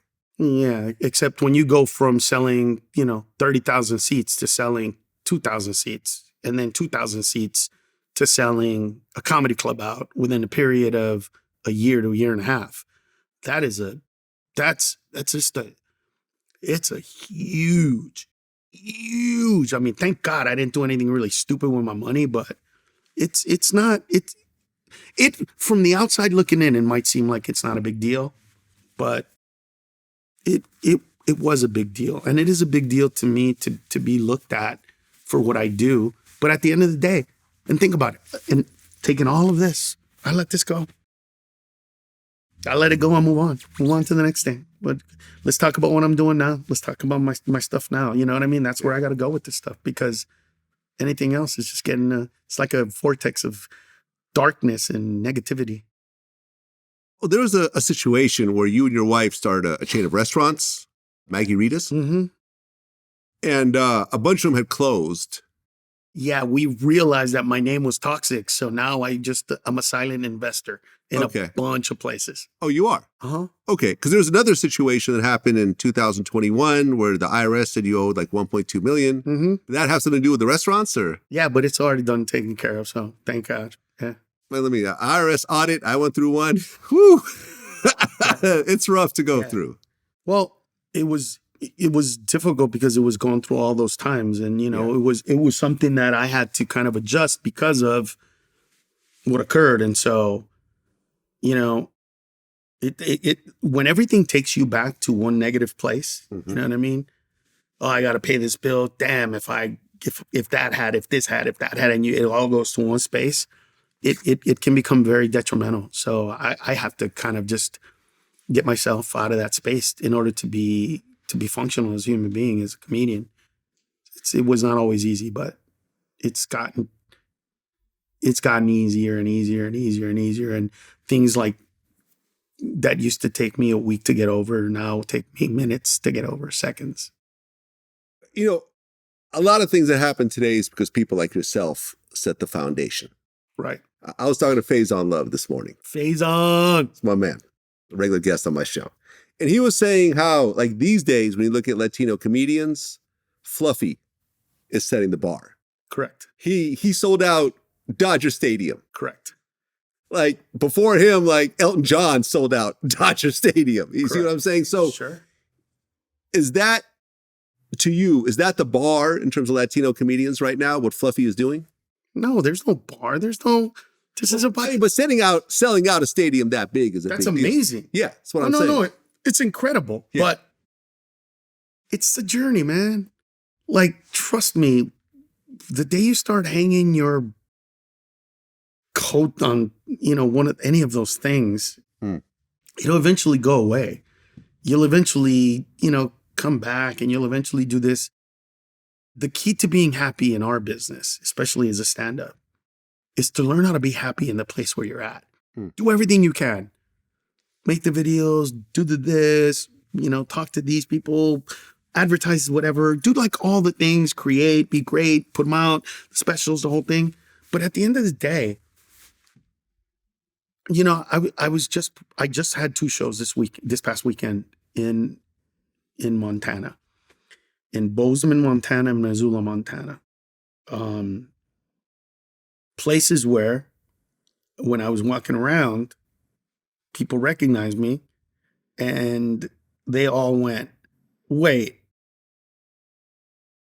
what the fuck are you doing here, dude?" I've never even heard of those places, by the way. Right, right. But there's like 1,000-seat theaters. You know, we sold them out. It was great comedy. It was great. But here's my point. Those people, they came out. They got their tickets. They're excited. Yeah. They don't care about where they live. They're not sitting there going, "We're from Missoula, Montana, so we expect a crappy show," or "He's going to be mad," or "He's going to, you know." Hey, and by the way, if he does a 50% show for us, 50% of what he normally does for the big cities, hey, that's cool too, right? No, can't do any of that. So I have to find a way as a comedian to be great, to be the best I can possibly be on those nights for those shows, regardless. So it's about the journey. And believe it or not, those shows usually tend to be more creative than you know. I've done 80,000, like 88,000 people, right? 88,000 people. Yeah. Where was this? Florida. Okay. At the Gator Growl. Sold out, you know, the whole thing. It was a bunch of comedians. But anyway, that was easy. That was like, you know, you just big, you know what you're gonna do. There's no playing around. There's no this guy over here, that guy, the lady. Intimate, It's just the joke, joke. Good night. You know what I mean?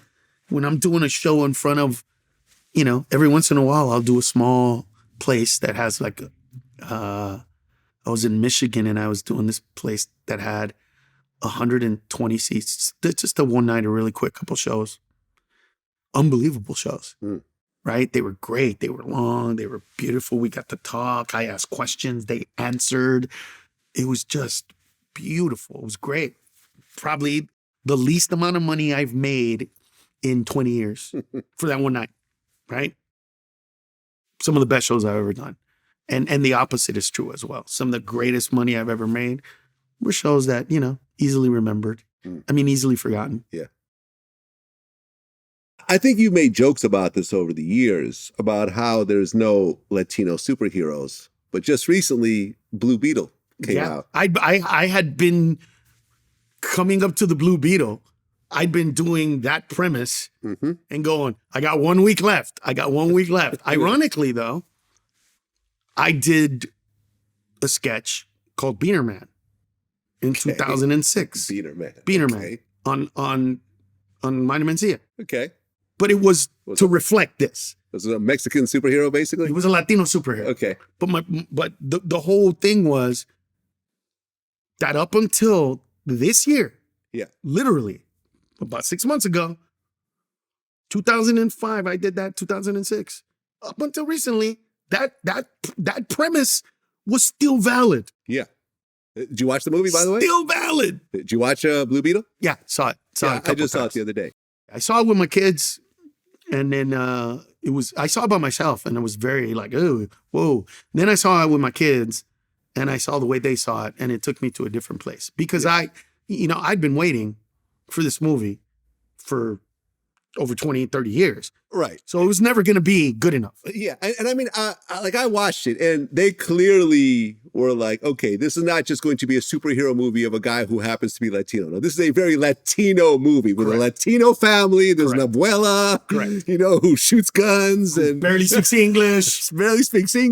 Right. There's a lot of Spanish dialogue. She's a revolutionary. Right. Yeah. No, they really like completely lean into the whole Latino thing in this movie. Correct. It's not just, it's Iron Man just happens to be Spanish this time. No, this is like fully Latino from top to bottom. Correct. Did that make you feel good? I was waiting for it for the longest time. And now you got it. So that's why when I saw it at first, I was pissed because it didn't fit my expectations. I wouldn't say it's up there with like an adventures movie, but it was pretty good. But what I'm saying is, it didn't because of me, not because of the movie. It was because I wanted so much from it. right? I wanted this movie to elevate the actor, to elevate Latinos, to elevate movies. I wanted this movie to make $1 billion because $1 billion means they're going to make More. 2, 3, 4 more movies. They're going to start. You know what? If all of a sudden it makes $1 billion, then when you watch The Eternals the next time, maybe Selma Hayek won't be the first person to die, the Latina. Maybe she won't be the first person to take a hit in this.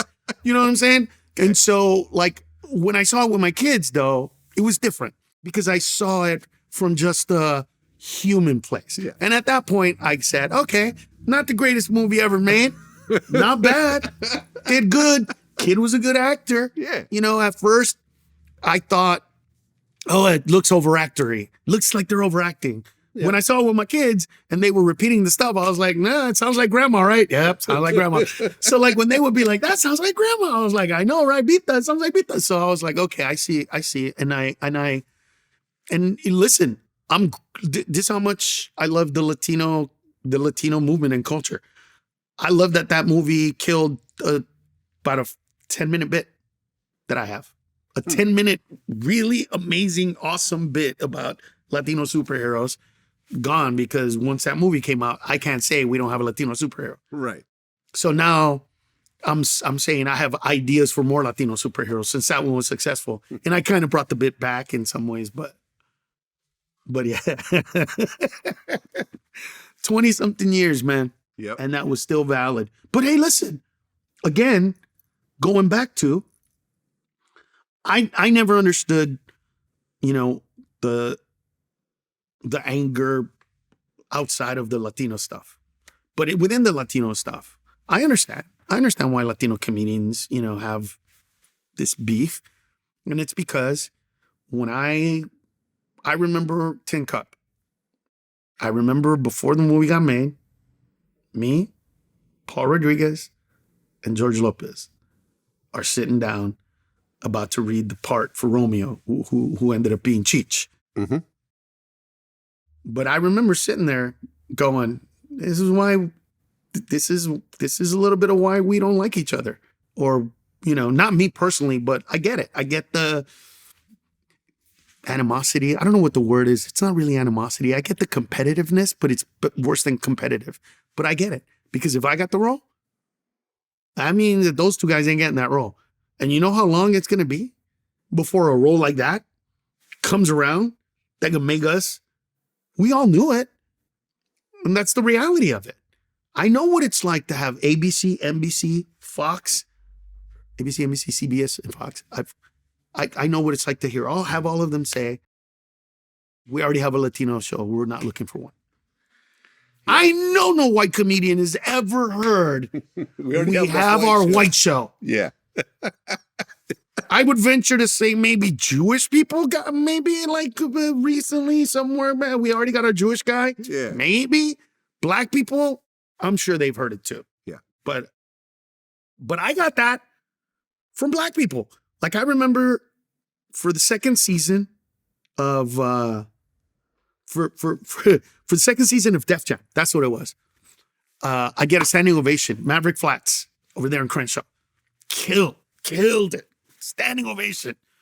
They call me the next day and the producer goes, listen, man, we can't open that can of worms right now. We got a hit show for black people. And every comedian alive wants to be on Def Jam. You are the funniest guy we've had, but if we put you on the show, we're going to open that door and we just don't want to go there. We don't want to have to answer those questions. We don't have to deal with it for now. It's just going to be black comedians. And I cannot repeat what came out of my mouth. I wasn't angry. No, it wasn't angry. What was it? It wasn't mean. Well, you got to understand that the person I was speaking to was a friend. And so I said, be real. Let's be real. I'm not mad, but just tell me the truth. Did I just get treated like a by a? Is that what just happened? Because you've been treated like this for a long time and they wouldn't put you on their shows. And now that you have the power, you doing that shit to me? Is that what's happening here? And he said, yeah, it is. And I said, cool. I'll never mention your name. I'll never talk about this like that. This is the first time I've ever talked about it, and I shouldn't. I should have kept my mouth shut. But anyway, Was it Russell Simmons? okay. Okay. I can't say what it was, but it was. I know Russell. That's why. But anyway, I got but you know, look, I even look back and like that. I mean, I'm sure that if I really wanted to, I could have like went and made a stink about this and said, hey, look at what Def Jam's doing. Look at the black, you know what I mean? It could have raised something, raised my profile in some way, made it to kind of flip it around to come to my advantage. It's never been who I am, man. I understood. I got it. And inevitably, I was the first non-black guy to be on Def Jam. But that came, you know, by the time it was not the same show, it was already into its third version. Yeah. They were doing rotating MCs. Yeah, Martin wasn't the Martin Lawrence was the Well, it wasn't MC by even that Martin, point. and it wasn't even the Yeah, next come. Yeah, exactly. so it was past that. So Got it. Well, Carlos Mencia. woulda, coulda, shoulda, man. Woulda, coulda, shoulda. That's like, well, I mean, but this is why, you know, I mean, listen, I remember my first documentary that I did with a film studio. I've yet to see, you know, any money from that. You know, literally no royalties. And it was on MTV at one point. It was on Netflix at one point, whatever.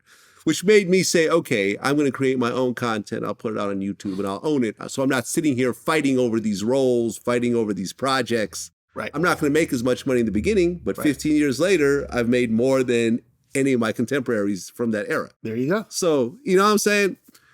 I knew that I wasn't built for that race, what you're describing. I know I just wasn't built for it. I don't have the tolerance for it, nothing. So I created my own platform, and now you're seeing that with comedians these days. Yeah. You know, with the Country Waynes. Yeah. And Country people like Wayne's been that. around forever.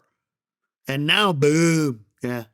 You know what I'm saying? Now these guys are creating their own content and now are getting the Netflix deals based on YouTube sketches. Right. And so forth. Yeah. And I love that. And I personally love that. I agree. I think it's awesome. I think it's great. You know, I tell young comedians today, you have something that we didn't have. Yeah. We built our careers in the beginning around a 4-minute performance that we know we had to show that was clean, contemporary, edgy, but didn't have any really edgy stuff. But, you know, and that was for whether the Tonight Show called or Letterman called. We needed that. We had that. We needed that one person to see us perform and go, you need to be on HBO. You need to be on Showtime. And now you don't have to do that. Now you can build up an organic audience. You know, like people like Desi Banks who are now touring, have built up their organic audience. And even when you look at, for example, Kevin Hart's trajectory, he was cold at one point. He started doing those chocolate dropper, you know, YouTube videos, and they started to take off. And now he's doing stadiums and he's on top of the comedy world. But I remember when he was ice cold and doing YouTube videos. Right. And it worked.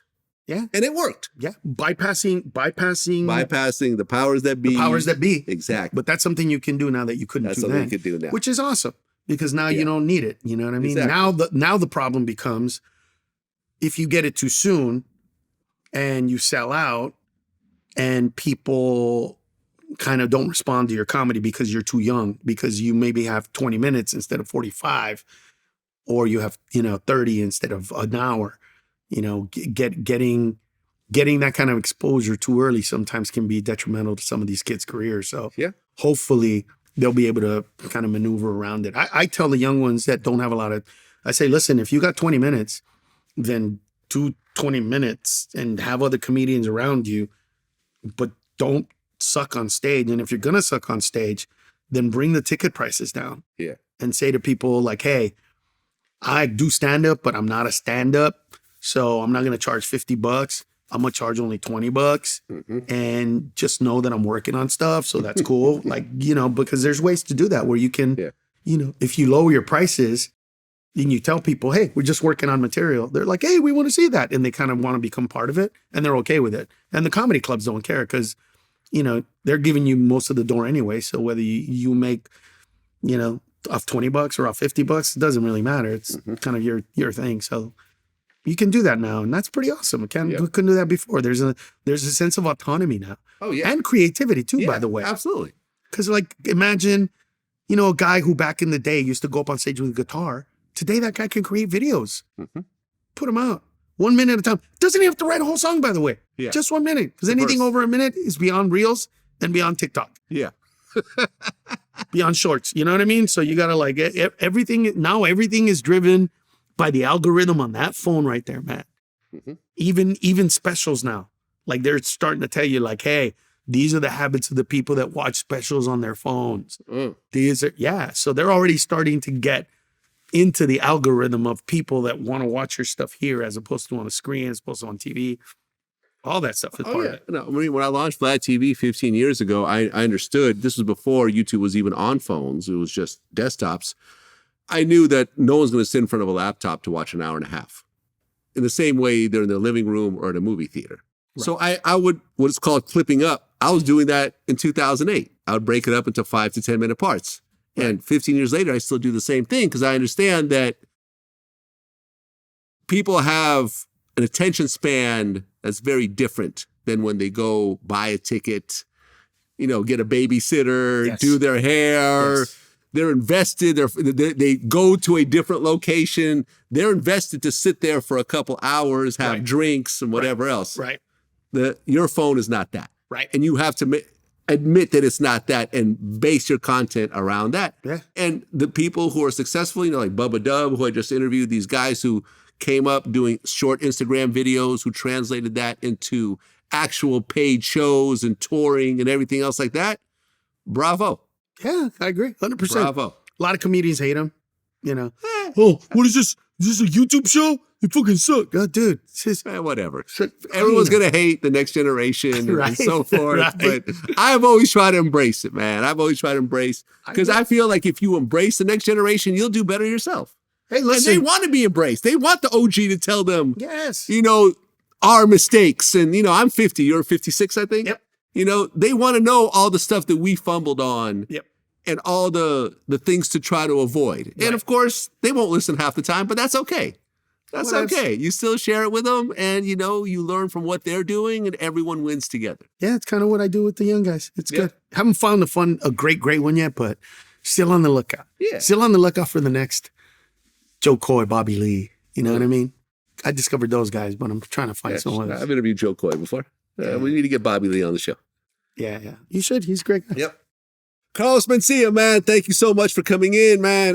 Congrats on a very long, illustrious career. I'm sorry about the bullshit you had to go through along the way, but it becomes part of your story. It becomes of who you are. It does. You know, you wouldn't be who you are right now without those parts sprinkled in. We've all gone through our cancel period, and it sucked. I went through it, and I got through it.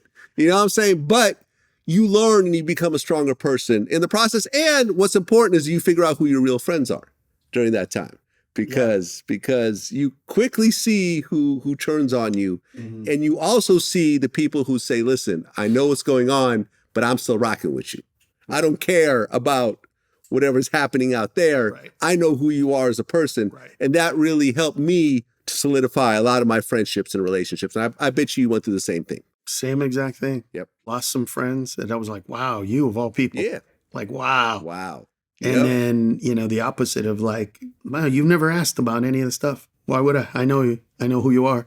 Yeah. I know that you're not that kind of person. You're not a taker of life. You're a giver of life. Exactly. So I was like, really? It's like, yeah. Why are we talking about this? So we're going to go to the Fogo de Chao or not? All you can eat, bitch. All you can eat. All you can eat, bitch. It's like, yeah, let's go, dude. Yeah, man. Yeah. No, I love where I came out. Look, what I had to get rid of in my life was my ghetto attitude of I'm coming to your house to take stuff out of your house. That attitude just didn't serve me well as a comedian. Yeah. And a lot of it wasn't overt. It was just in the way I projected myself. Mm-hmm. Like, I had some comedian go, man, I thought one day you were going to beat the shit out of me. I go, you do realize that I haven't thrown a punch at another human being ever in my life. Like I've had fights, but not like that. Mm-hmm. Like, so what did I ever do to make you think I was going to fight with you? And then I went, you know what? Stop. It was just, I was young. I had an attitude. You probably thought something, I whatever it is. So that was what I wanted to get rid of. And I'm glad that I did, because the one thing I don't want is for this next phase of my career, and then end up doing specials where I say, fuck everybody, fuck the world, you tried, you didn't do it, you could suck my dick. You know what I mean? That's what I'm avoiding. No, seriously. Yeah, because that's a bad message, man. I don't want that message for my kids. I don't want that message for anybody. You know, I tell my kids, when you have power to do whatever you want, that's when I'm going to find out the kind of man that you're going to be. Yeah, and look, man, you came from East L.A., growing up with a poor family, to now making money by telling jokes on stage. I mean, right? Come on. I mean, seriously, like you have a roof over your head. Your kids are growing up way better than you did. And I still have a little bullet wound from a 22 right here that entered my body when I was a kid. Shot? I got shot with a 22 right here. And so now I get to, all it is now is just a little white spot in my leg right there, dude. But that's a 22. It bounced off a wall, went in, but it didn't go deep. It went in like short enough that I could kind of get it and pick it and take it out. Oh, you actually pulled out the bullet? Yeah, I pulled out the bullet right here. 22. So like I'm sitting here, right? These are the moments that take me out of that seriousness. Yeah. Right? Where I'm like, man, I shouldn't have done this, and I should have done that, and I should have said this, and I should have done that, and I should have got off stage, and and I could have, and then they called me, and I could have, and then I look at this and go, man, that's the only one that hit me. Like, that's not the only one they shot at us. Do you know what I'm saying? Was it like a drive-by or? Oh, all the time. Happen all the time. Okay. Like where I grew up, it happened all the time. Anytime a car came in driving slow, you knew it was a drive-by. Yeah, we were all like, drive by, you know what I mean? We'd run and you know what I mean? Wow. And then the car would drive by like, false alarm. And then we come back and play baseball again like nothing happened. Like nobody was ever like, holy shit, somebody almost killed us. Let's stay inside. It was like, what? That was Lalo, dude. He bought a new car. Let's go. Even if it was a drive-by, we'd be like, all right, are they coming back? Nah, they're not coming back. And we go out there and play, dude. I mean, a drive-by with a 22 seems a little weird. I mean, because you technically can kill someone with a 22, but not really. Yeah, but these were like back in the day. This was the 70s when they didn't have access to I don't know if you had access to all the guns that we have now. Right. I don't even think that Glocks were invented at the time. Right. I think cops had Berettas. So we're like talking about like way back in the day when they didn't have access to a lot of, you know what I mean? 45s, 9mm. This was before the crack era where everyone had the Tech 9. This was before the crack era. Yeah, that's what I'm saying. So this was before the Tech 9s, before the 45s, before the... lucky. This was the 22 era. So this was an era where whatever they got, like, let put it this way. I think I got shot with a revolver. With a 6-shooter. Yeah. I literally, cowboy gun. I literally think they were like, we're gonna get him home. Like that's what they thought, you know. So that's but this kind of stuff like reminds me, you know what I mean? Like, wow, that's what's up. You know what I mean? I got a scar right here where I got stabbed. I remember that. You know what I mean? Got a scar on my back from when my mom beat my ass in Mexico. I remember that. Like those moments kind of bring me back to all of this, and you know, look. I could claim victimhood and all this kind of stuff. I just needed this past decade to find myself, to find who I want to be. You know what I mean? Mm-hmm. I have the skills. I know how to tell jokes. I know how to be funny. I know how to act. I know how to do that. But I wanted to do more, and I wanted to do more for myself. And I didn't want to be the same human being, and I wanted to evolve, and I wanted to get better. And as much as I want to be a victim, I'm not. I strategically, in some ways, made this happen, made all this negative happen so that I can find myself in this world. And I did. And I'm so grateful that I'm at another place with it. You know what I mean? I'm so grateful that I could do what happened today. That I literally went, what are you doing in my room, bro? I was not feeling great today. And you're supposed to, dude, you got some things you're supposed to be doing right now. It's like, oh, damn. You were a little late to the interview. Yeah. So but thank God I'm just down the street. So I was like, I'm literally in the car doing this. Like, oh, I got a crusty right here. I got a crusty hair. Like, oh, I'm gonna be fine. What's up with the hair? Nope, we're doing a hat. I'm not going it. I'm not even gonna match. I'm gonna wear all this stuff that doesn't go together. Like, whatever, dude. Who cares? Just do it. Good. Carlos Mencia, man, truly a pleasure. Wish you all the best. You know, you got many years ahead of you, a lot of laughs, you know, making a lot of people happy. Hey, listen, now that I know you're here, if there's any ever stuff like, especially stuff that's in the news, stuff that's in the zeitgeist you want to talk about, man, and do like a fun stuff. call me because I'm Let's just do down it. the street. Let's do it. Let's do it. Because that's Until the next one thing time. I love doing more than anything. Yes, sir. Let's do it. Until do next time. Peace.